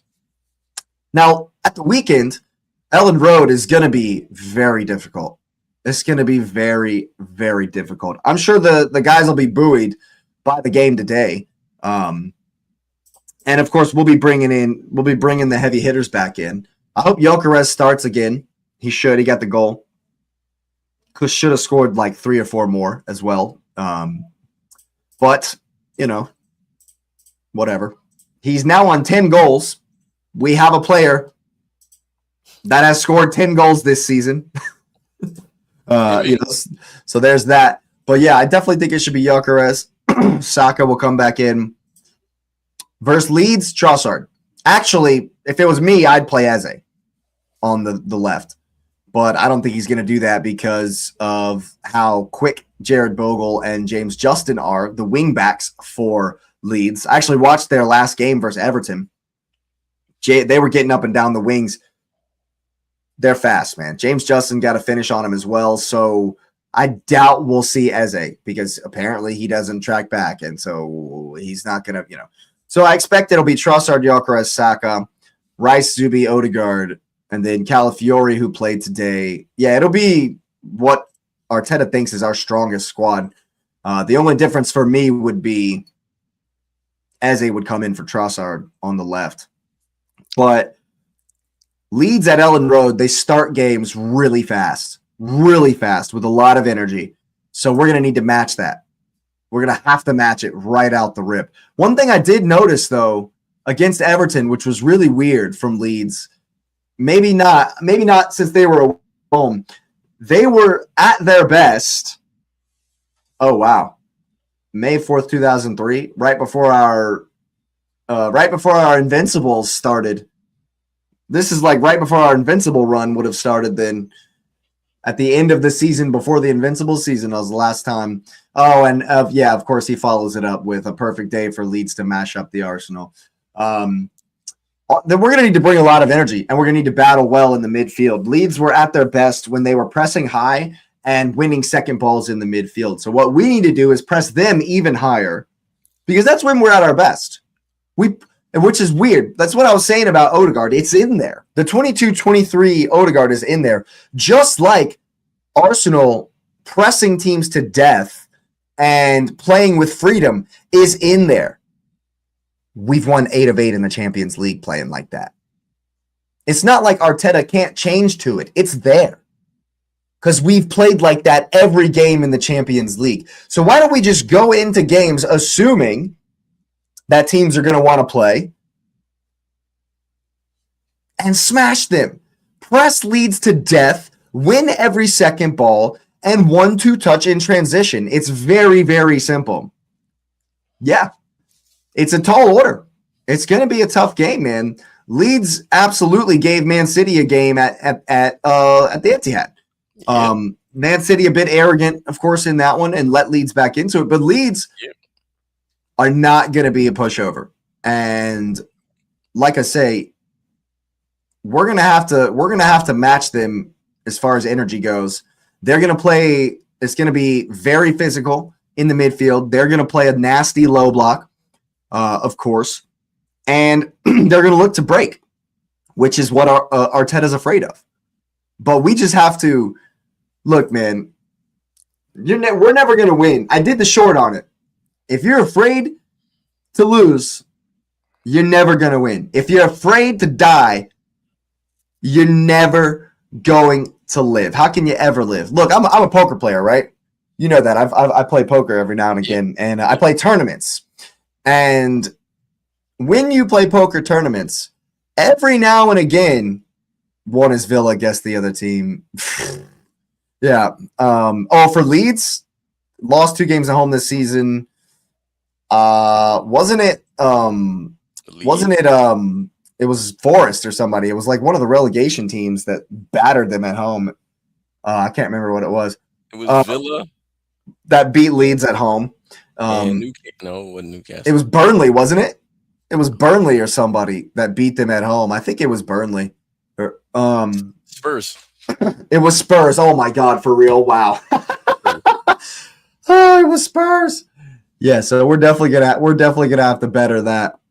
But in poker tournaments, every now and again, you got to go all in, man. You got to put the whole stack in the middle, put your bollocks on the table, and say what you gonna do about it. And that's what Arsenal need to do, man. We just need to say, look, we're gonna come here, we're gonna win 3-0. What are you gonna do? What are you gonna do? I'm telling you, if Arteta came out and said, you know what, I've heard all the message boards, and you know what, the Arsenal, we got to say it like that, the Arsenal will win the Premier League this year. And if they fail to win, I will resign. You say that, and then walk out like I am Batman or I am Iron Man. Yeah, we're all in. We're all in from the corner. Absolutely all in. We're gonna need to get David Raya up there to score a goal like Benfica today. We're all in. Everybody, all 11 players in the box. Let's crowd all of our guys right around the goalkeeper. Like WWE. Every single one of them. All in. WWE, man. We're going to get all 11 players crowding the goalkeeper, Arun. Oh, so real quick. All of them. Right on top of them. The question, because there was a lot of questions about goofy stuff. And so I want to put them out there because I'm sure I get where our run is. So the first goal, who scored the first goal? Hold on. Which game? The United game. Who scored the first one? I can't remember. It was an own goal for the Butcher. No, not which was crazy. No, the Dorgu goal. So people's like, oh, that's a handball. Now I don't see how it was a handball. It was definitely a handball. Because he was tucked here, and like, where else is the ball going? Like his hand was literally like. But right the player who's the ball hit the hand of the player that scored the goal. Yeah, well, it hit him here. It hit his arm. Yeah, but that's. I mean, I'm not gonna complain about referees. Well, remember when people just decided this was offside, where offsides is decided too? So that means you can play the ball here. So I'm not. That. Look, but the other one that it was the Harry Maguire one where they wanted a penalty, and when he was sliding, We're almost an hour into the Arsenal segment, and I have not mentioned this because it's irrelevant. Yes, I personally think both were handballs for the same reason. Harry Maguire has stopped the ball with his arm from going in the goal. Dorgu has hit the ball with his arm, and then he was the guy that scored the goal. But the refs are shit. The referees are shit, so it doesn't matter. Own Goldinho, baby. Arsenal's third top scorer is Own Goldinho. Well, that's the problem. You got to get him a jersey. Brazilian ones, man. Let's get him a jersey. Own Goldinho. That's what I'm going to put on the back of my next Arsenal kit. Is the own goal. Owen goal. But, I'm not going to say anything about the refs. The refs are shit for everybody. Okay? Yes. And the ruling that PG Moel says was if the player is going down to support themselves as they're falling down, it's not a handball. But the other rule says if the ball strikes your arm and keeps the ball from going into the goal, which is what happened. Yeah. Which is what happened. That's also a rule. Yeah. So what rule do you follow there? What rule it has bigger than the other one? I would say the falling down would have to take precedence because how else is he supposed to fall down? I hear what you're saying. The rules are the rules, but like that, it's just, it was the same Thomas Suchek. It was the same thing when Thomas Suchek versus Chelsea. I'm just saying. I'm not complaining one bit. I'm not complaining one bit about the referees. No, I'm not saying there are excuses. We were shit. We don't deserve to win. We deserve to lose. 100%, Arun. I'm not in any way. That's why you didn't. That's why he had to bring it up. That's why Nez had to bring it up. I was not even going to mention it. I wasn't going to mention it. No, I hear you. 100%. Yeah, I wasn't going to mention it at all because it's irrelevant to me. We were shit. We shit the bed and did not deserve to win the game. 100%. But I think the topic is worth broaching for the reason to go with the point that there's an inconsistency, even though I personally don't think the Maguire one was a handball because how else does he fall down, right? So that's the point. He can't fall. Nobody naturally because then I can go to the City one where they didn't call a handball because they said it was a natural position. So that's the most. How else is he supposed to fall, right? But if you're talking about the Man City Wolves game, there was one. No. There was one that wasn't called and one that was called, and they both should have been called the same way. Yes, in my opinion. No matter which way they called it, they both should have been called the same way. And you're right, the consistency is just not there, and that's why I wasn't going to say anything about it. The Aino one versus Forrest, he does that with his arm and slaps it. We didn't deserve to win that game either, so I haven't really complained about that one. And like I said, the refs are terrible for everybody. And so, do you think that them going on the road is going to help them? Like getting away from home, do you think that helps Arsenal? That's an interesting question. Maybe they just need to get away from home. You know what I mean? Like there's pressure there too. There is something to be said about the fouling of the goalkeepers, getting on the goalkeepers and stuff. I hear that. That was the other thing I was going to bring up because on that goal that they did, did they score that goal? We scored a corner kick goal where we were all over Le Mans. Yeah. Dude, the dude who was it Zubamendi who was behind the keeper? He literally pushed the keeper forward as he went up, and no one that's literally a foul. Yeah. No, I hear it. Look, like I said, the refs are shit, and they missed that one too, apparently. And so and Arun, the rules need a review as well. We were looking at an offsides. I did the Como versus Fiorentina Coppa Italia round of 16 watch along yesterday, and the guy was offsides by an elbow. What happened to the rule where you can't be offsides by something you can't score with? Because if he scores with his elbow, it's not a goal, but you can be offsides by your elbow. So I think the rules just sometimes some of these rules just need to be reviewed, and the refs are going to ruin it for everybody, no matter what, And so we've been on the end of them. You've been on the end of them. United's been on the end of some shit ones. Wolves have been on the end of some shit ones, Well, but I also think it has to be like a crazy, egregious one, man. Like Yes, pause. Pause. Yes. Yes.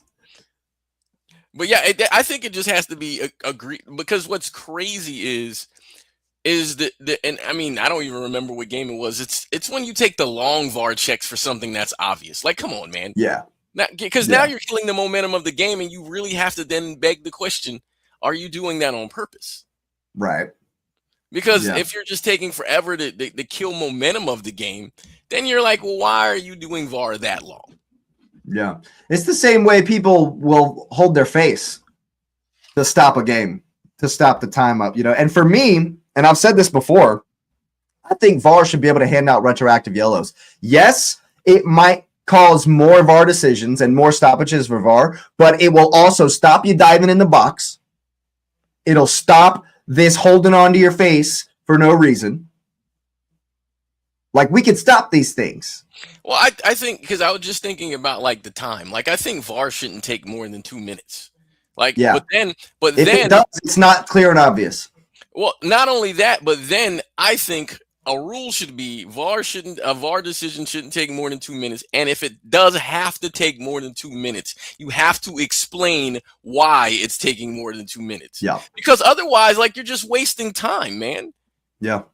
And that's Absolutely. Not, I mean, as the spectator, if I'm sitting in the cold, because most of the games are played in the cold, and you're just sitting there in the booth, and I'm sure there's some heat in there. I'm joking. I don't know if it's heat in there or not. But I'm just sure, you're just trying to get cozy. Hey, man, you don't get to do that. Like, hey, you need to explain to me. If it takes more than 120 seconds to make a VAR decision, then you need to explain to the crowd why it's taking longer than that. You have to stop at 120 and say, hey, this VAR decision is going to take more than 2 minutes because there's question about X, Y, Z. If you have to, But that'd be fine. I'd be cool with that if they broadcast the loudspeaker. Yeah, garbage though. Like the Doku one where he was studs up and he was like, "Well, he didn't hit him hard enough." Are you serious? That's what you're saying. He didn't hit him hard enough, so that's why it's not a red. One of the craziest ones. That was one of the craziest ones ever. Man. Yeah, I think they got to explain it after 2 minutes. I agree 100%.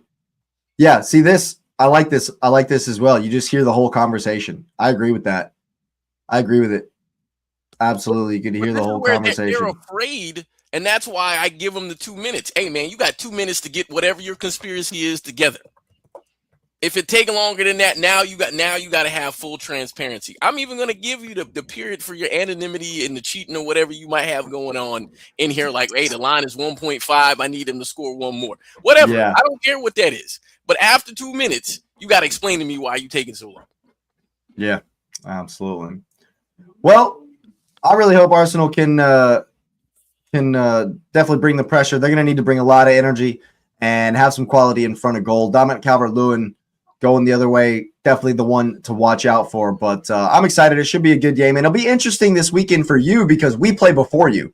And so you'll know the outcome of this game before. And so too will Villa. They all both play on Sunday. So you'll know the outcome of that game before you kick off. And just before we go, touch in a little bit on let's talk about Arne Slot for a second. Did you see the quote he just now said? He said something else crazy? Oh no, what's he said now? We're happy to be in the last 16, especially when only 2 years ago we were in the Europa League and lost to Atalanta. Like, this guy is like, I don't even care about anything. He's trying to get fired, bro. He's trying to get fired. Because after the comment about Liverpool have only won twice in 30 years, he followed that one up with God. What did he say a couple days ago before the Q-Bag game? He said another crazy one. He don't care at all. No, I think he might be trying to get fired. I think he might be straight up trying to pull a Ruben Amorim. Because he sees in the media that Xabi Alonso linked. And Liverpool board looking this and that. Steven Gerrard might come in as an interim now, and he sees all the noise. He absolutely sees all of the noise, man. And I think that the whole Dutch people are kind of, forward with what they say and they kind of have no filter or whatever. I think that's kind of like You can't rely on that anymore, man. What kind of craziness are you saying? Like, what are you? Whatever he wants. Oh my goodness, man. I mean, Liverpool, they did smash carry a bag today. I think the reason he's like this is because if I'm thinking about it right now, if I'm the manager, I just won the league. You hadn't won the league since Jurgen, and this is a big deal, and it was a significant one. Mo had a great year, and I won. Okay, it was somebody else's players. That argument has always been silly to me because you still got to win because the other person didn't win with those players, so you can't say that to me. But then, no comment.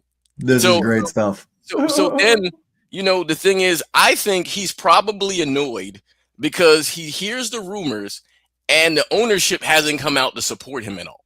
Right. And I think I just won you a title and you're not coming out to support me at all. So you know what? Screw you too. Screw you too. All right. So you got to fire me. And if you fire me, guess what? You got to pay me. So I don't care. That's what I think he's doing. So that's what I think he's doing. You're not going to protect me. You gave me the Crypt Keepers version of Mo Salah this year.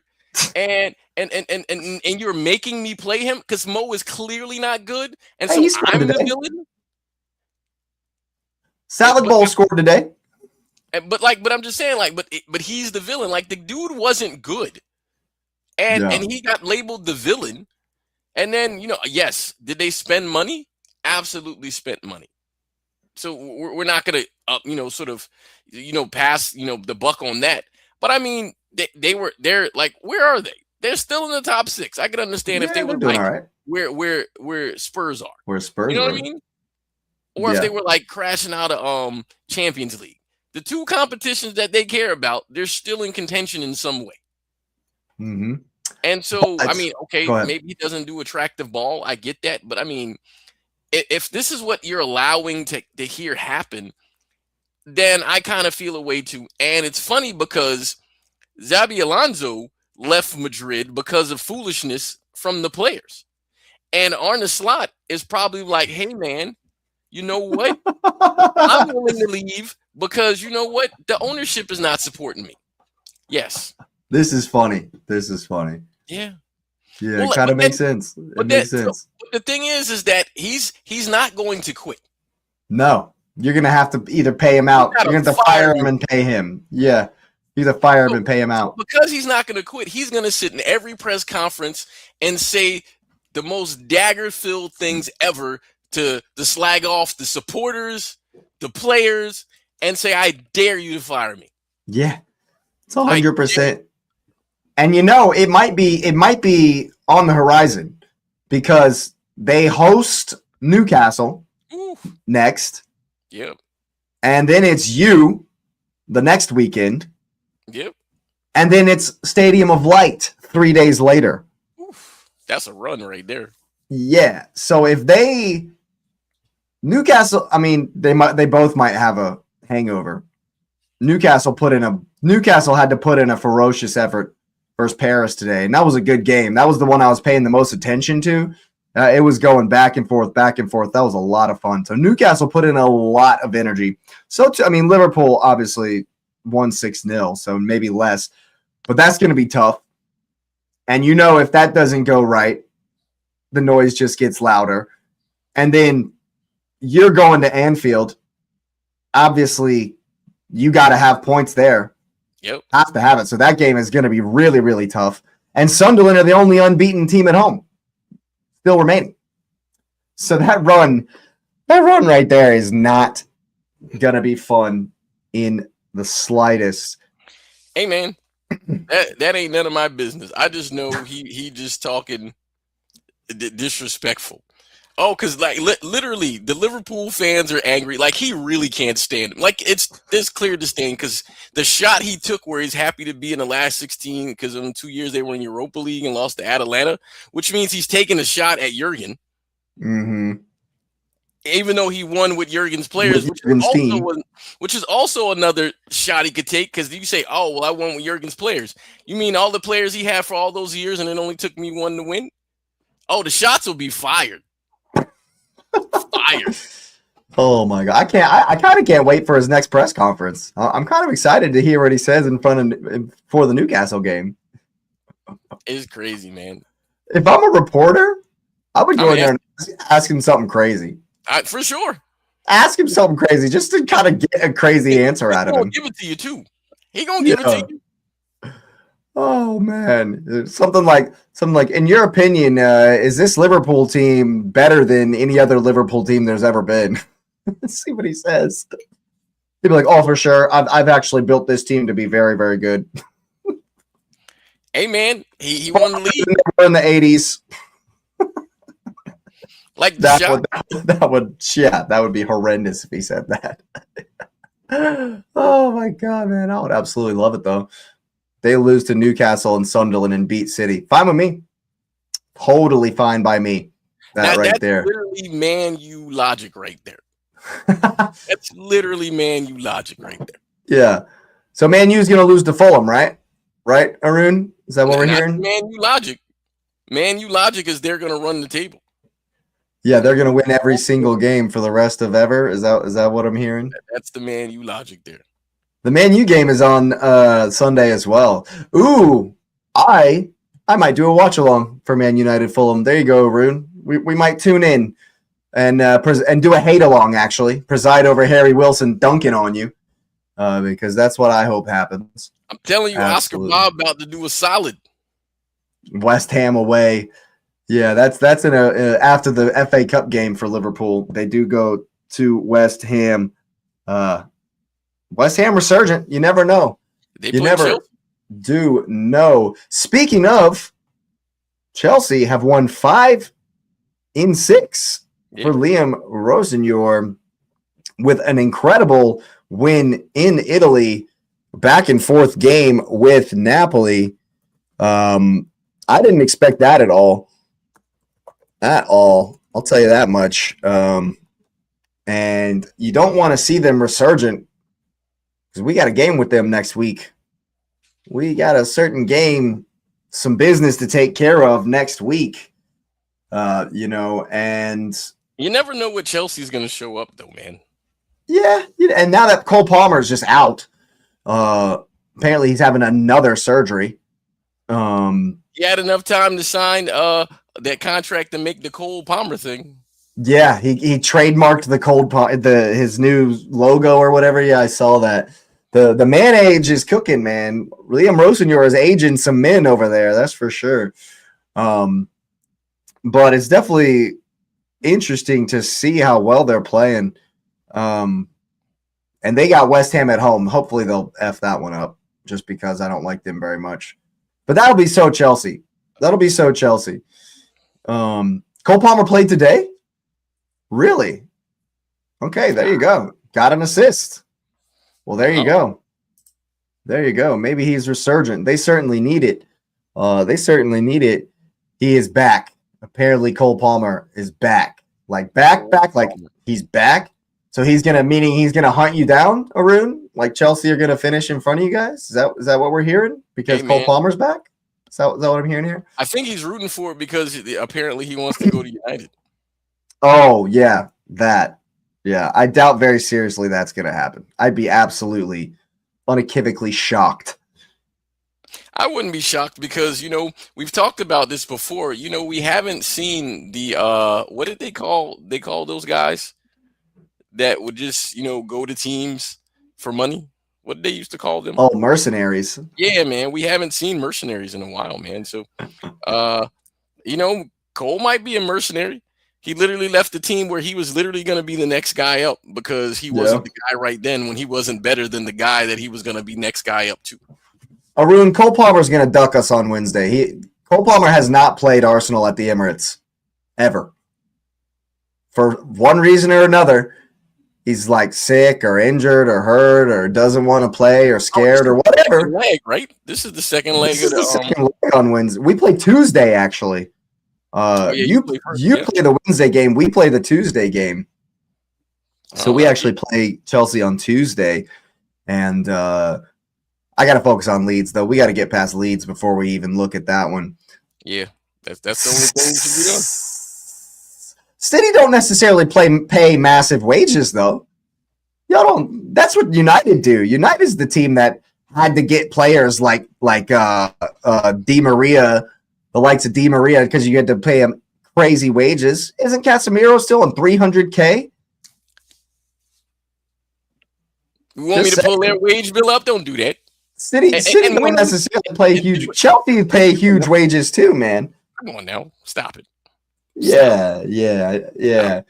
And I literally just said we haven't talked about mercenaries in a while. So I mean, yeah, also different too, right? It's interesting the timing of this, because I did another short about player loyalty and how, you know, for players it's a job, man. It's a career. Absolutely a job. You know, they gotta. He says, "Pull it up." He'll do it. Oh, you. Here it comes. Right. Yeah, bet is what he says. But yeah, as far as the player loyalty thing goes, man, I get it. If United want to pay a big wage, it's the same reason that Conor Gallagher went to Spurs. He wanted to go to London. It wasn't a footballing decision. He wanted to come back to London. I think maybe his family stayed in London when he went to Madrid. And so he wanted to be back with his family. And things like that factor into the players' decisions, the decisions players make. And so, yeah, I mean, it'd be crazy just for rivalry kind of banter's sake. He says add Gahey in it as well. Is Gahey on that 300K? You said you were skeptical about that, but that was they said 200. Like they said, the last report was 200. But I mean, again, because only because City is the one who plays super duper salaries to guys, right? That's what we do. Only City. Only right? City is the only one, yeah. Only City with the wage bill, right? I mean, Arsenal just gave Saka 300. We're paying Kai 265. Gyökeres is probably on a fat contract. So we're out here paying wages too. It's you know what I mean? But it's more than just wages for the players. You know, if Cole Palmer really, really wants to be back in Manchester, then maybe that's that's like I said, Conor Gallagher wanted to be in London. That was why he went to Spurs, not because, whatever. He says your tone has changed now. I'm trying to I'm on a computer that's not opening websites. My tone didn't change at all. Yeah. Oh man. Let's see what we got here. All right. You pulling up cities? Yeah, so let's look here. So we got You got United 350. Ooh. You got Bruno Fernandes on 300. You got Matthias de Ligt 195. Like are we Harry Maguire on 190. Cunha on 180. Sesko 160. 160. Luke Shaw 150. Mason Mount 150. So that's now I'm gonna go to City because I'm equal opportunity. Yeah. Equal opportunity. Oh, well, uh-oh. Now we got Erling Haaland, right? So holy shit! I did not know Erling Haaland was on that much money. That's what he got on his 10-year contract. Holy shit! Now you take him as the outlier, right? Because that's an outlier, though. Yeah, clearly the outlier. Oh my god, that's crazy. Erling Haaland makes $525, and what has Erling Haaland done since he's been in the City? Go ahead. Is it worth it? He's done a whole lot. Yeah, I'll give you that. Bernardo Silva on 300, and he comes off this year, right? But Bernardo, again, what does he won there? And he's the captain? Okay. Then you got Marmoush at 295. That was a new contract. I get that. 25K is mad. I'll give it mad. That's nuts. That is nuts. Now, mind you, it's mad, but if they don't pay him, guess who pays him that? The next team? Anyone? No, we know exactly what team was going to pay him that. Yeah. Los Blancos, exactly. Of course. Madrid will pay him that. Madrid will 100% pay him that. Don't play games. Come on. How does Marmoush get 295? He never plays, man. Wow. Well, he just got signed last year. That's the new sporting director. Yeah. At least Savio's only getting 80. He shouldn't get nothing. John Stones, who's leaving this year on 250. Now tell me what John Stones. Oh God. Man. Well, Omar Marmoush guaranteed that Man City, when he came in last year, is playing in the Champions League where a certain other Manchester's team is absent from. Just saying. And Just saying.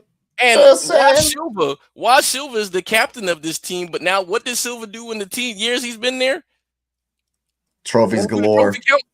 Trophies galore. We want to do the trophy Absolute count. trophies galore. Now I'm curious. John Stones, who literally doesn't play and will start for England because he's probably the best center back they have, right? Oh, dude. Raheem Sterling is still the highest earner at Chelsea. Oof. Woof. Okay. And now 50. Donnarumma, who's considered what if the top 3 goalkeepers in the world? Gotta pay him, right? Or we supposed to give pittance to the best players, right? Ruben Diaz, who again, Portugal guy, right? What has Ruben done since he's got there? And that's a brand new contract. Let's go. Tijani Reinders, that's probably an overpayment, but hey, man, he was the best player, best midfielder in Serie A last year. You got to pay him to get him, right? Yeah. Phil Foden has absolutely earned. Anybody who questions Phil Foden's money is insane. Yeah, you can't question that. He literally won Player of the Year 2 years ago. Like, come on. Yeah, that's fair. He's earned that. And guess who's after him? Rodri, the Ballon d'Or winner. The Ballon d'Or winner is there. And then Gvardiol is on 200 because when he came in, guess what he was? One of the best center backs in the world at the time. Like, come on, man. Like, what we now let's go back to United, Harry Maguire and all those other people and compare the quality of player. That's fair. I hear that. I hear that. Yeah. So you gonna pay? We're not paying bums money. City's paying the best of the best. Big money is what it is. Again, so I just named those guys, and again, we're gonna go back to United because who they paying this money to? Casemiro, Aaron Maguire, Cunha. He got 2 more years, even though he said he's done. Right? He said he's done. He's done. Yeah. But 350. Casemiro. Why is Casemiro on 350? Since he got there, what is he gonna do? I don't know that this would be justified. Palmer hasn't scored. He scored a goal, one goal in 9 months. Would this be justified? The only person on United payroll that is earned a salary is Bruno. He deserves the 300. No question. Bruno deserves that. There you go. Absolutely. But De Ligt, tell me what De Ligt has done. He's had 40 managers in his career. Hey, he seems like he picking the wrong place, right? Yeah, I guess so. Bad decisions in his actually, he's the agent make. Well, I mean, yeah, he's making some money. Making money, so I ain't gonna hate on that. Certainly making some money for sure. But yeah, Chelsea looking good, man. So far, under 200 is 195. Like, come on, man. Are we really playing with the 195? So that's the threshold. We pay the guys $5 million less, so that would make no, sir. Yeah. If it costs $9.99, guess what it is? Like, come on, man. Stop right. Man. Yeah, Stop. man. And City has finished above United how many years in a row? Oh, God. Like, come on now, man. Yeah. And we're not talking about the outlay that they've paid for players, right? How much they've paid for the players to get them in the team. Yeah. Hey, I mean, go for it, I guess. But, go for it. See if you can't get Palmer. I think it would take this. Yes. I think it would take 300 to get in there. What is he making at Chelsea? I forget. I had it here a second ago. I just closed the thing, man. Jesus Christ. I've got it up. He is currently making only 130. Yeah, he needs a new contract. He's only making 130. Yeah, so with 300K, you could get him. What bums? How much is Calvin Phillips getting paid? I don't know. Hold on, I'll look. But yeah, Cole Palmer's definitely could get more than 130. I'm not gonna fight that bum one. Calvin Phillips is getting 150. That's way too much. Yes, but when City signed Calvin Phillips, he's a bum. Not taking that from him. But when Calvin Phillips got signed, what was he doing? He was in the World Cup team, and he was like the next guy. So don't do that. That's Come fair. on, don't do that. Don't do that. That's fair. I'll give you that. I'll definitely give you that. But yeah, Cole Palmer's only on 130 at Chelsea. You could get him. You could get him to United.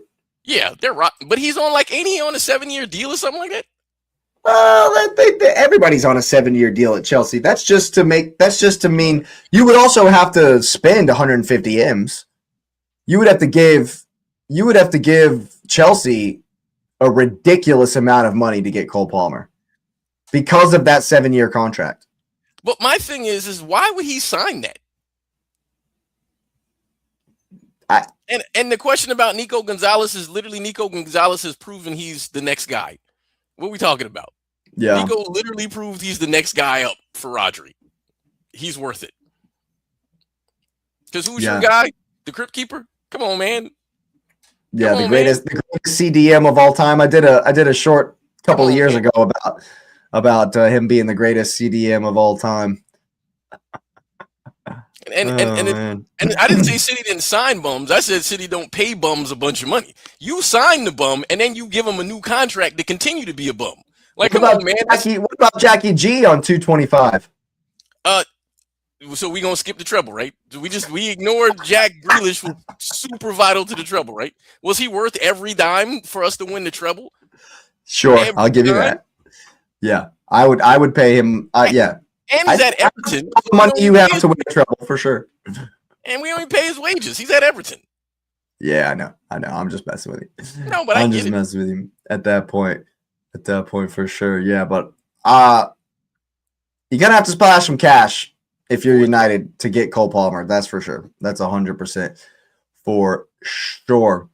But yeah, it was an incredible Champions League day. Yeah, man. Benfica goalkeeper, man. I can't get that out of my head. The Benfica goalkeeper, bro. The funny thing is that sometimes we don't watch. Oh, we can have the Jack conversation. We don't need to have the Jackie G conversation. We don't need to have it. What are we having? Because let's have the Paul Pogba conversation. So Paul Pogba cost how much? And he won what? Okay, Jack Grealish cost what? And City won what? Monaco's already trying to get rid of Pogba again. Stop it, man. Like, what are Monaco is already trying to get rid of Paul Pogba after 3 games. What are we talking about? Are we really comparing? It's crazy. It's crazy, man. But yeah, man, what a day in the Champions League. Benfica goalkeeper scores. Dude, I could watch that highlight over. I was freaking out. You should go back and check out the end of my watch along at the very end of the games when that was the only one on. And I was like, yes, Lewis, I was going, please Madrid score. Please Madrid score. I was begging Madrid to score so you got to play extra 2 games. And then I just lost my mind when he scored that goal. All I could hear, because I think it switched automatically. All I heard was, "Hey, Benfica doesn't understand." Was it Benfica? Or is it Benfica? They don't understand. They need to score another goal. And so, because like the goalkeeper caught the ball and he laid because they was like, "Oh, well, we won the game." And then you got the dumb red that came, the second yellow, dumb red, and then Jose was like, "Hey, go up," and everybody, and the keeper was like, "Do I go?" And he ran, and then literally the ball was literally put directly on the man's head, right on his head, directly on his head. Oh, so beautiful. What's crazy to me about it is if Rodrigo doesn't dissent, if Rodrigo doesn't get in the referee's face about him not letting Mbappe score by taking Mbappe, the goalkeeper drops it to punt. And Mbappe took the ball from him on the punt. It was in the air, yeah. It was in the air, yeah. And then the referee says, no, we're not having that. And then because Rodrigo was arguing about that, he didn't blow the whistle, and he put more time on. Right. If Rodrigo doesn't do that, and Mbappe says, all right, whatever, he just punts it and blows the game, and it's over. Yeah, well, see, that like Arun's point. We talked about this during the live. If they play them again, it would be epic. That'd be so epic. That'd be absolute cinema. FIFA need to make this happen, or UEFA rather. UEFA during the draw, y'all need to make this happen. Crazy because Jose was soaking it in, man. And if Jose can put Madrid out, you know how good that would be. He would be talking so much smoke in that presser. Jose press conference for that. I saw a thing on Instagram where Mourinho was sitting in the stand, right? At one point. I don't know when it was. I think he was at a different game, right? He was at a different game, and somebody behind him went, Jose, and he just ignores him, right? And he's like, Mourinho, and just ignores him, right? And then the guy goes, the special one. And he turns around and waves. 2 seasons and Real still hasn't finished in the top 8. Yep. Well, hey, man, Atleti knows they're scary. They know. Yeah, dude. If you got to go to the North, no one wants to go to the North Pole. But somebody's going to have to do it. And that's going to suck.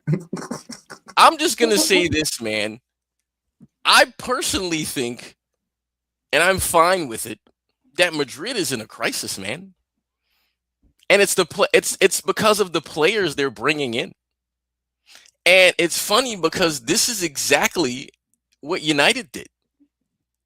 They just bring in players and they think that because it's the club, it's enough. That's not enough, buddy. It's not. Yeah. It's not. And the funny thing is that, and I don't know if he deserves it or not, but Mbappe is largely catching the blame, which I kind of sort of understand. You were supposed to be Cristiano. Yeah. And you not him. No. You not. And the funny thing is definitely that not. You can say, well, he only wins around good players. Madrid is stock full of good players. Oh, yeah. You have players that you have purchased that don't belong in those positions, because most of the guys that are there are in the wrong positions. What's that? Yeah, Tchouaméni was playing left back or something today. Like, what are you doing? What's the Kylian Mbappe paradox? I'll have to look that up, Arun. I'm not sure I've heard of this one. When he plays well, the team loses. That's what they say about Ronaldo. Here's the difference about Cristiano. Cristiano got the resume for it. Yeah. Mbappe don't got the resume, man. Doesn't he, though? I'm going to say he doesn't for this reason. He won the World Cup, and he deserved to win it. And then the next World Cup, he was good, but did not win. But if you look at what he did in between there, Champions League, he was... Yeah, but Messi, Neymar, Mbappe never worked. Enrique... But if Mbappe is the next guy up... Like, it just... But if Mbappe was the next guy up, and he showed it with France, why don't he win? Because Luis Enrique literally took that same team, minus him, and they won. Well, minus all 3 of them. but he won. Yeah. You had the core, and they won. Yeah, well... I have my. You mean the Argentina one? Argentina one, the Messi win, the last one. Well, yeah, I don't want to talk about that. That's one I don't want to talk either. about. I don't want to talk about that. That's how we stole a Ballon d'Or. We're just gonna leave that on the table. That's how he stole the Ballon d'Or. Yeah, absolutely. I have my That's a whole nother basket of bag of worms, And hey. After the season, we will be doing World Cup stuff. Lots of World Cup stuff. Of course, we will be there. For sure, Arun. Don't you worry all about that. Yeah, score a hat trick, lose a final. Yep. It's not great. Not great, of course. But this one, I think, has certainly been a great episode tonight. Got an early one in. Champions League Madness has been amazing. Go ahead and hit the like button, of course. For the Champions League Madness, the Premier League games are going to be very interesting at the weekend. I'm excited for them. Definitely hoping to get my win in. And before we do the hate-alongs for you, of course, that's always good to get your feet up. But, go ahead and get that notification bell on, people, so you know when we're live. Of course, I'll be doing a preview for the Leeds game. And I'm not sure what's on tomorrow. I may or may not do a watch-along for the Europa League. Might do some watch-alongs on Friday. There's always Serie A games, so I might have a look on there. And, of course, we'll be back for the Premier League games as well. So we certainly appreciate you being here. Like I said, smash up the likes, hype it up if you got any left, subscribe if you're new, and we'll see us next time.